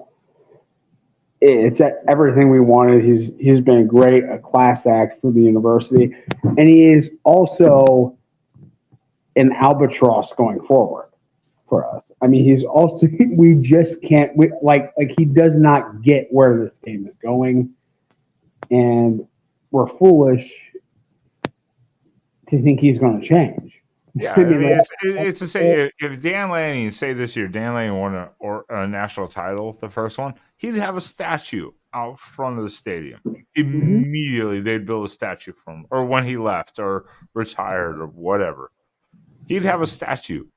Dabo Sweeney should have a statue at Clemson, but for some reason, he's so arrogant and convinced in those ways that it's not working right now, though.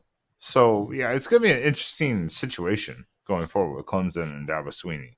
Well, and it's kind of feeling similar to those last years with Les Miles for LSU because, like, there again, Les Miles was stubborn as hell, didn't want to change the offense, didn't want to fire his friend Cam Cameron, which, I mean, he should have done that. But Go Tigers. Oh, sorry, that's Edward John. Yeah, because, I mean, like, after that loss to Auburn, where the luck ran out, LSU was like, you know what? You're gone, Les. Oh, by the way, we're not having Cam Cameron on the staff, so forget it. Do you think Ryan Day here, this one, more for you, Sean, Ryan Day, if he fails to beat Michigan for a 4th time, is he on the hot seat?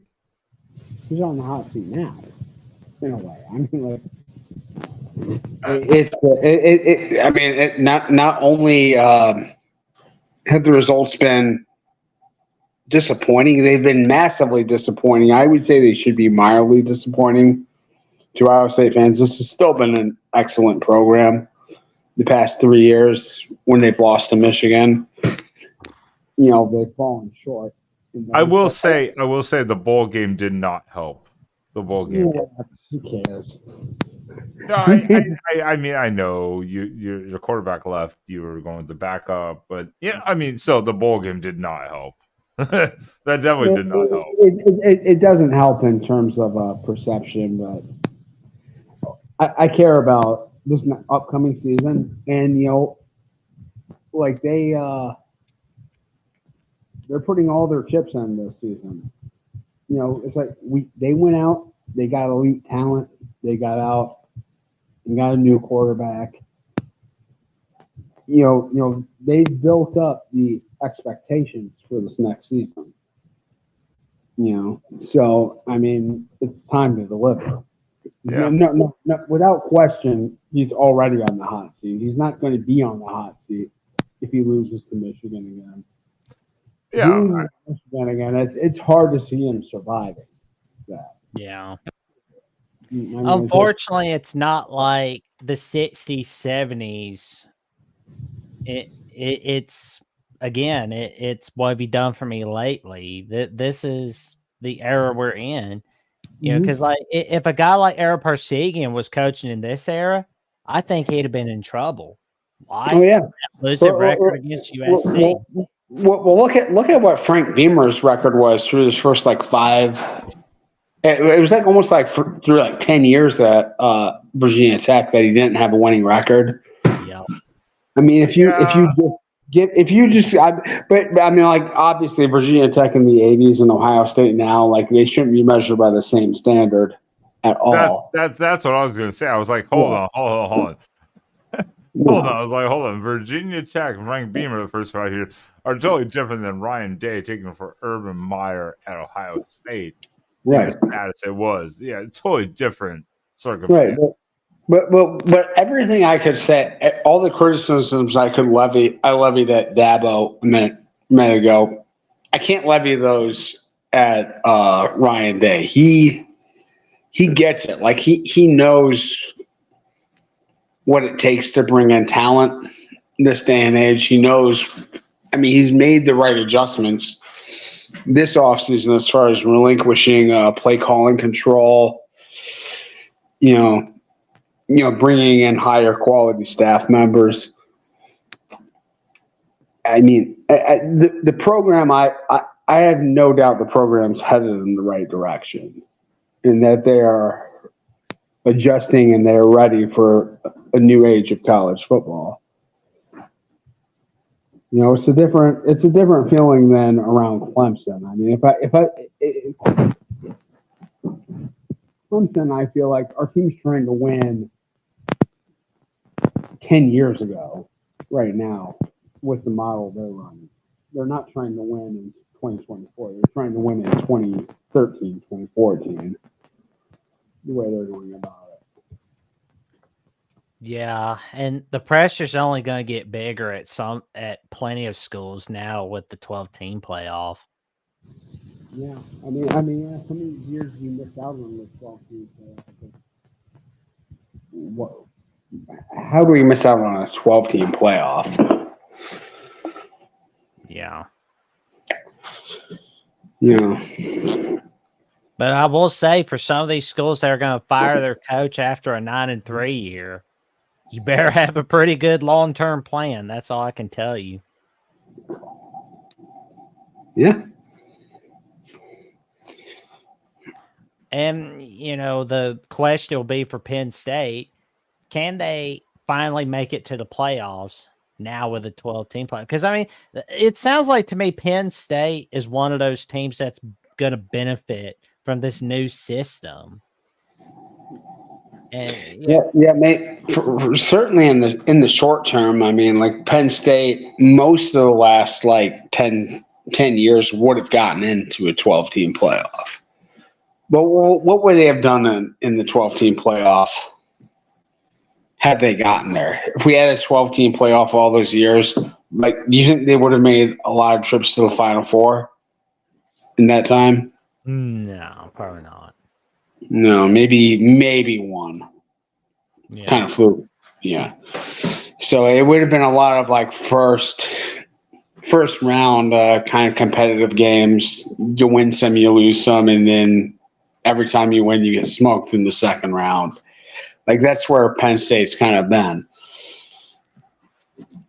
Well, I'm kind of thinking about where Ryan Day's at, and I know people have gotten on to him about his losing record against Michigan.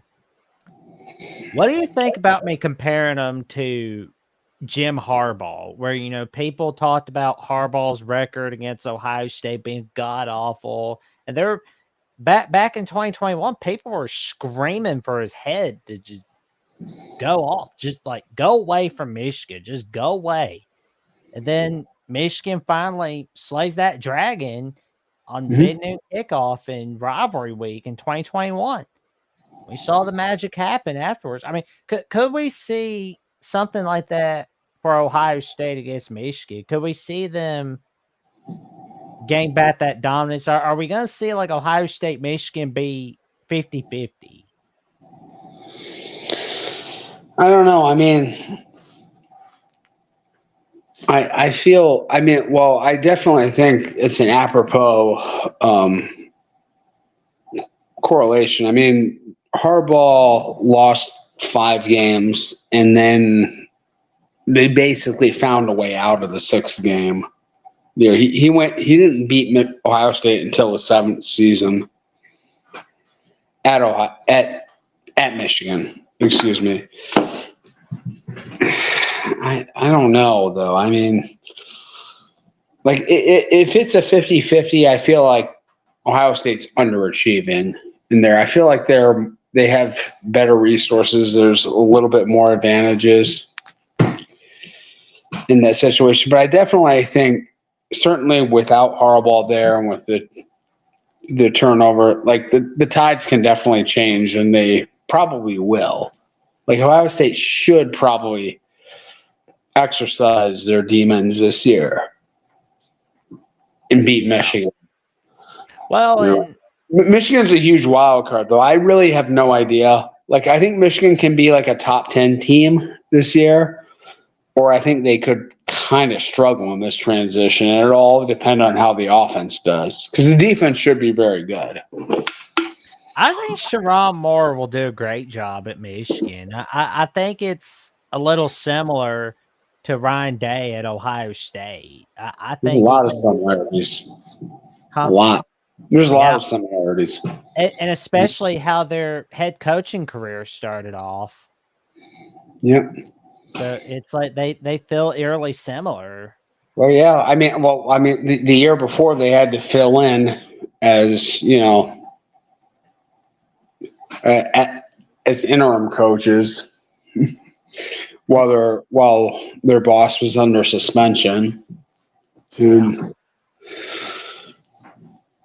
So yeah. So yeah, because I mean, I want to see a 10-year war between Sharon Moore and Ryan Day. I really do. I want to see like a 5-year war, 10-year something. and it's great. You've got like a 39-year-old head coach in Sharon Moore against like a 45-year-old head coach in Ryan Day, 44. I mean, like you're getting. I mean, if it's not going to happen now, it's probably never going to happen. Something like that. It would be lovely if something like that happened. Because I mean, it's not just great for Ohio State, Michigan. It's great for all of college football. Mm-hmm.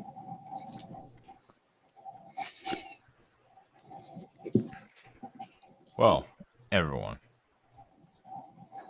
it's almost 2 hours in. Yup. Not bad for real. I mean, geez, we only talked about 2007 for like an hour, a little over an hour, and then we went off on this stuff, which is good. We're getting back to college football soon, everyone. College football is right around the corner. 48 days until week 0, 53 days until week 1, 55 days until week 1 Saturday. You shut your mouth. I don't want to hear how long it is. Josh, coming up. Disgusting to hear those days. Oh man, I was above Jackson. I was above Jackson for like 10 seconds. For like, all 10 right, I'll give you a little. Yeah, he's like, yeah, I've made it. Yes. That means we're getting closer. Should say 50 something days, 55 days, right? Oh, God. Oh, it's so far away. It's so far away. Hey, time flies by fast when you're having fun, especially when it's on college football after dark at the Voice of College Football. That is right, everyone. And again, if you want to join in to be a panel member here, all you have to do is join the Discord through Mark's Patreon here at MarkRogersTV on Patreon, or become a YouTube member. You can hit the join button below, select your tier level, and you join the Discord. And then every week it gets opened up and you just jump on. We have the topics. You can suggest a topic even. Like Sean this week was like, "Hey, let's look at 2007." And I was like, "Why? But we did because Sean suggested it. There we go. And of course, if you want some really awesome merch from the Voice of College Football, like this top 25 that actually makes sense mug, or the Voice of College Football mug, come on in to topqualityshirts.com, where you can get some of the best top-notch merch from the Voice of College Football. Looky here, there's a little polo shirt. Nice. Little wine glass and a Voice of College Football notebook that will keep all your secrets safe. If you're having a venting session about whatever you're Connor doing, Stallions. Oh, sorry. if you're having some kind of venting session about what's going on in your life or whatever secrets you want kept, you can write it down in that Voice of College Football notebook, and it will keep them all safe. It will never be released to anyone. Nobody can see them but you. And there's a Voice of College Football flag where you can display your pride for the Voice of College Football. Then there's the phone case, slides for summertime, the blue jean jacket, the visor, socks, pullover. You know, it's not too early to prepare for the winter. Oh, and there's the dog bowl. There it is. We got ourselves a dog bowl. He looks happy. What do you think, man? He's in every photo for dog bowls, so that dog is being abused. He's got that help me face. He's just sitting there going, get me out of here. You have to wonder what kind of metabolism that dog has. He's always eating out of a bowl for his job. And then there's the pint glass cup, the little pint cup glass, where you can brag to all your friends, especially when you're watching ball games. There we go. Little steel water bottle. Nice. Hey, if you got any merch ideas for the Voice of College Football, email footballnewshour@gmail.com for some merch ideas at the Voice of College Football. That's right. All right, I gotta put this back in order. There we go. Now it feels better. Feels better that way. This feels better. All right, gents. Take a final take on the 2007 year, and not in the sense of the absolute week by week chaos, but with the new playoff format, can that type of chaos happen this year?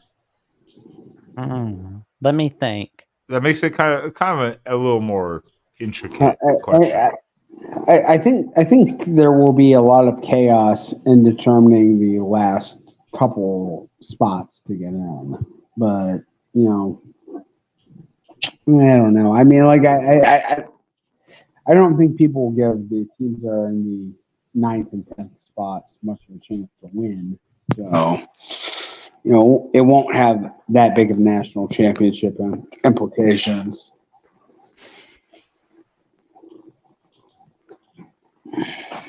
Yeah.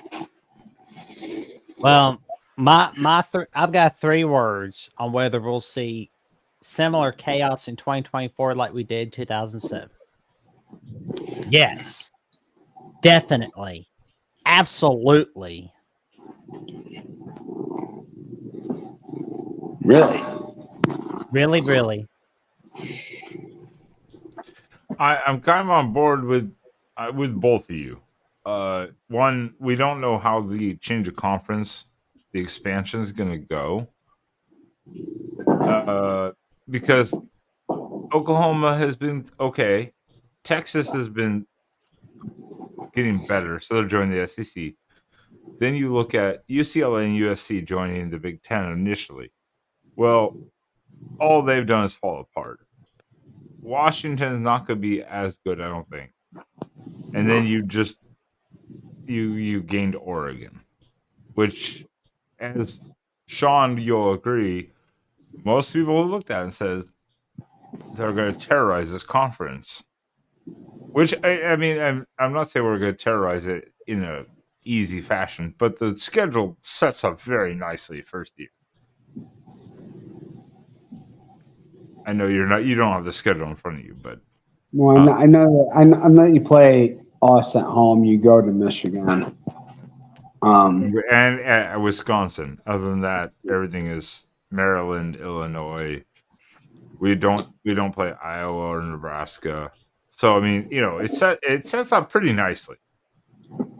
So I'm not going to make any predictions, but yeah, it's I think in worst case for the Big Ten was actually Oregon joining of the four. No, yeah, you're probably right. I mean, not only do they have the infrastructure behind them with the all the NIL, the Nike money, and all that stuff, but they've got some pretty shrewd people at the top of the athletic department and at head coach there. So, this is a top-rate organization right now at Oregon, and they'll be a force to be reckoned with, whatever league they're in. I mean, it's the same as everything. Jackson's excited to see Texas and Oklahoma join the SEC because you don't know what they're actually going to do. You think, okay, they're going to do good. Now they're playing different teams though every week. Well, I'm excited about Texas A&M coming back to college football. That's a win for all of college football. And Oklahoma's entering the SEC at a point of transition. I mean, we really don't know what. Even though Brent Venables has been there for 2 years, we don't know what this is going to look like. A few years from now, we don't know if Oklahoma is going to be able to sustain the excellence they've had the past couple of decades. Well, I was going to ask you, did you hear what On3's J.D. Piquel had to say about Brent Venables getting that contract extension? I did not. Can't imagine it was too flattering. Well, actually, he compared it to a young couple getting married in their 20s. Everybody disapproves of it, but then over time they realize, that young couple's making it work, and it's like, they'll be all right. And yeah, I think Brent Venables will be all right at Oklahoma, and I think Oklahoma's going to do fine. Yeah, what are the expectations at Oklahoma, though? I do feel like the expectations at Oklahoma are different than they are at a place like Ohio State or a place like Alabama. I mean, like they want to be very good, but very good might be good enough. I mean, it's not. See, I think Oklahoma, if Venables been hired like he has been, obviously, of course. If they stay in the Big 12, it would be to win the Big 12. Now going to the SEC, is the expectation to always win the SEC or just close? I mean, so but you just asked what's the expectation? Close. So if it's to win the SEC, he's at a disadvantage. If it's just come close, then he's okay. I think. Be in the running, basically. So he's in a weird mixture of where he's changing conferences like many other coaches are. Where what is the expectation now in the new conference? Is it the same as you were in your old conference? Is it, what is it? It's kind of a weird. And the thing that I've always found weird about the Brent Venables situation at Oklahoma is he never seemed like if he wanted to really be a head coach, he could have done it a lot earlier. There's a lot of rumors that he really never envied or desired the life of being a Power Five, at least at like a super high level Power Five head coach. You know, Well, it's like he exists perfectly great in that coordinator zone, and that's where he feels comfortable. But, well, and he was happy. He was happy to just sit and wait for Oklahoma or Kansas State to open up, but he didn't want to be the guy replacing Bill Schneider at K State. No one wants to be the guy replacing Bill. I mean, Kleiman's done a great job, though. Kleiman's done a great job at K-State, but no one wants to be the guy to replace Bill Snyder. I mean, the man's a legend. I know he was. I absolutely know he was like contacted and unceremoniously shut down when Michigan State had an opening. Like he didn't even entertain an offer, didn't return a call from them. So, like, this shows you like how picky he was going to be about getting into the head coaching world. So it'll be interesting to see. I don't, and I don't even know if he was Oklahoma's top choice either. It's just the way in which Riley left him kind of vulnerable, and he was a good Band-Aid at the time. I don't know. I mean, like, I unless they do something special in the next couple of years, I can't imagine him being a long-term guy there. It's going to be an interesting season. I think that's the least to say that we can because of all the transition that's happening in college football. Mm-hmm. There are going to be surprises and not so much surprise from certain teams.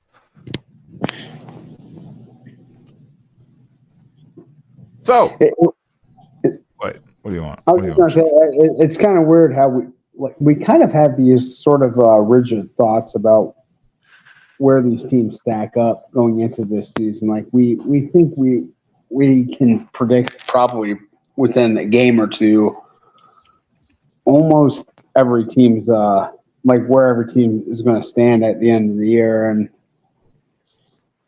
yeah, that's probably not right. There's probably going to be a little bit more variance across the board in college football this season than I think a lot of people expect. You know, I think that's correct because you're going to see a different style of play, different home fields, different road games, different. You're going to see a variance of this type of things happening this year, and then you have the different playoff situation. So you're going to start seeing. There's going to be some changes. There's going to be some different wild shit that happens this year that you might not have seen in previous years. Maybe teams are more gutsy to go for different things because they're like, well, if we lose this game, whatever, it doesn't matter. We're still getting the playoff, whatever, when you're in the high-ranking teams. Right. Jackson, stop it. Jackson, we got to wrap this show up. Let's go, buddy. No. I'm just saying, stop it. Something so. Who got it? I can't see it. Dave's here. Oh, Dave's here. Got it. Nice. Congratulations, Dave's here. You are now a YouTube member at The Voice of College Football. Email MarkRogersTV at gmail.com, and he will get you the Discord link. So, see, I don't feel like these should go to people who have been constantly lurking around for years. Like, this should go to more random people. Dave's here has had plenty of chances to join. it jumps around due to algorithm. You know, Yeah. it could be not necessarily who's been around for long, who's in the show this night. YouTube does its own shit, but Dave's here. He's been here.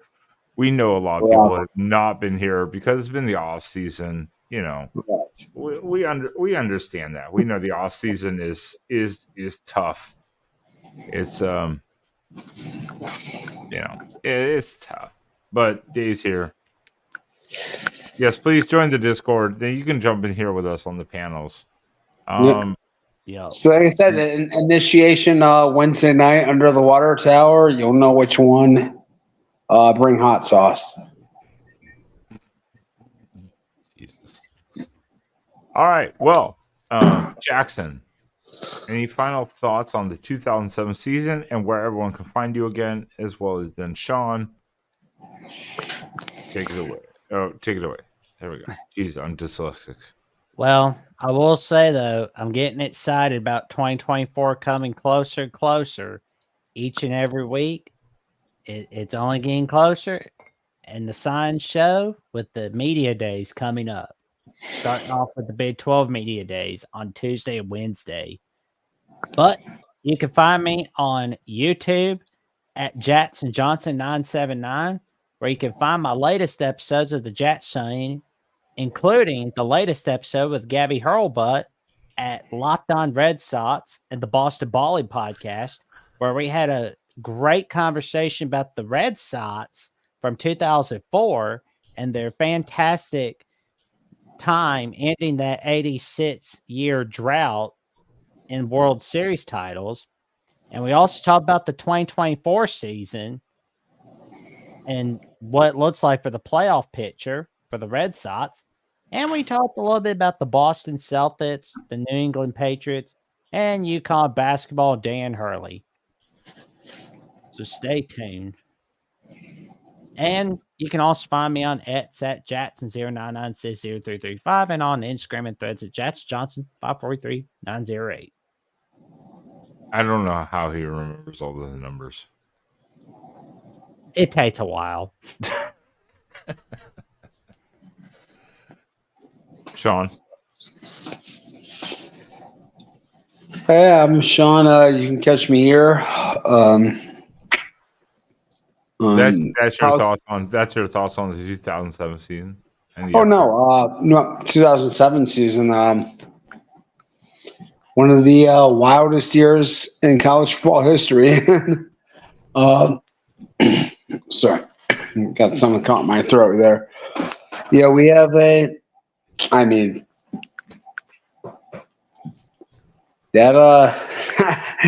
was.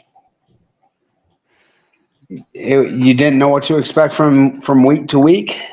It's kind of what everyone desires as a sports fan. It's like the year that we all got everything we wanted, and we kind of wish we didn't have it.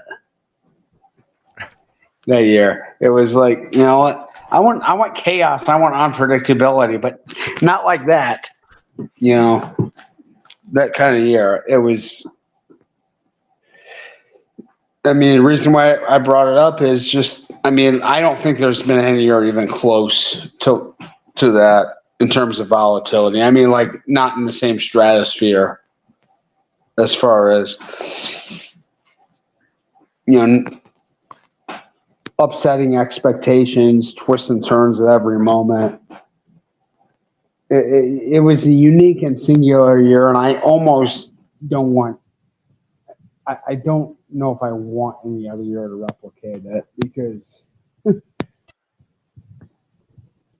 as fun as it was, I don't know. It didn't leave a lot of meaning. We had a 2-loss national champion at the end of the year. We had a Heisman Trophy winner from a team that lost 4 games.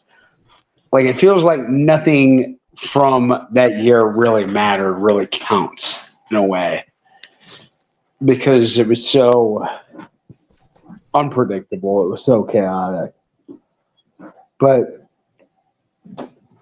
anyway, you can You can find me on the shores of Lake Michigan at one of the various beaches this week because I am going to definitely be making out there multiple times because the weather is like perfect right now. I know there's a heat wave coming across the west of the country. Ben, are you experiencing that at all right now? No, we're in the middle of literally a hurricane. Okay. I mean, it's Houston. It's Houston. It's always hot, but we already got the hurricanes coming up from Cancun. We already got the top end earlier, and it was supposed to hit the main hurricane over Houston. Was supposed to hit Tuesday at like 3 a.m, and then earlier they were like, "Oh, you know what? Nah, it's coming at like 2 a.m. Monday morning." It's sped up, so everyone's expecting. And then it's gonna hover. Apparently, it's not even gonna just pass on. It's gonna hover over Houston. Apparently, I'm like, that's all.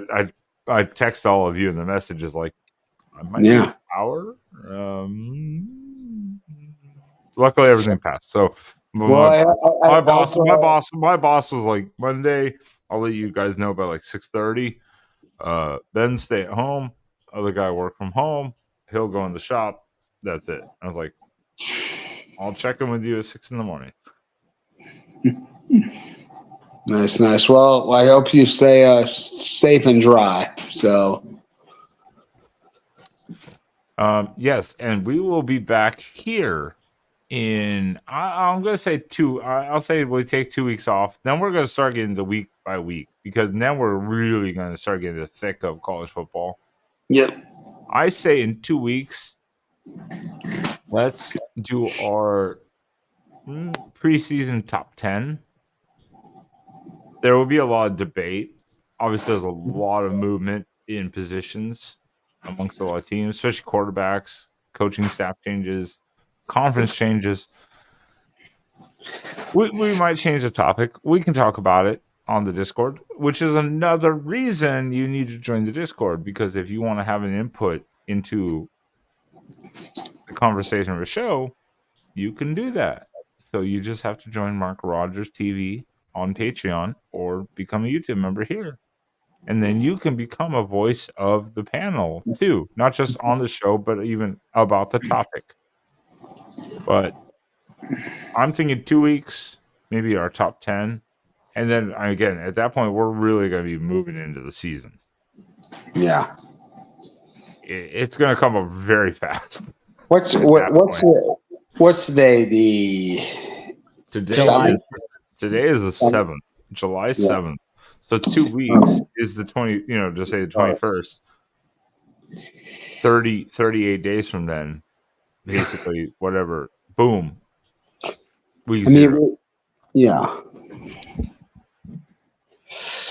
And I'm sure a lot of news will be coming out soon after then because fall camps start right at the end of July too. So, Well, that's good. That's good. I mean, that's the point. It's coming up fast. It seems like it's so far away, but within a couple weeks, it's gonna be like, oh, football's next week. What? That's how it always happens. It always happens that way. So, Jackson, Sean, I always appreciate you guys coming on. You're the consistent ones. The other guys suck. All the other guys suck. They'll be back on for the season because they're just casual viewers. You guys are real warriors. Go Merrimack. Shut. You're done. You're fired. You're fired. How dare you, Merrimack? Don't bring up Merrimack. Good God, we spent 25 minutes on Merrimack. I thought it was like an hour. Jackson, I will fire you in an instant. Anyways, yeah, I'm just Ben of Exploring Ben Sam. You can find me here on YouTube.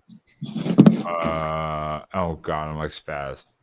Over there on Twitter, I don't post over there much, but on here on YouTube, Exploring Ben Sam. And you're fired too, Jason. You're fired too. Shut. Shut up. Stop talking about Merrimack. That was a terrible decision we made to spend that much time on Merrimack. Terrible decision. You can check me out here Blame on Air Force for putting them on their schedule. no, Jesus Christ. You're brave if you're brave enough. No. You can check me out on the Oregon show too, the Oregon channel live. We will be live this Tuesday or Wednesday, hopefully with a special guest to talk about things. So you can check me out on the Oregon channel here too. And please check out all the other Voice of College Football channels. All of them. Big 12, the SEC, might have the Miami channel if you want the West Virginia channel. Check them out. Make sure you subscribe to all those. Yeah, no one's saying cool. It's summertime. It's hot. Especially in the South. It's hot. Speaking of hotness. Hat. Speaking of hotness. Wicked hat. Oh, you know what the hotness is, though. Yep. It's all about that hatness. It's hot. We'll see you guys in about 2 weeks. And Jackson, please roll my outro. Pop-Tart, play us out. Oh, yeah. I'm a 33-degree Mason. Oh, that guy, that Pop-Tart's Ow. sweating mad. Oh, it's gonna be well. This Pop-Tart's gonna be well done. It's gonna be a crisp How you doing? brown backside.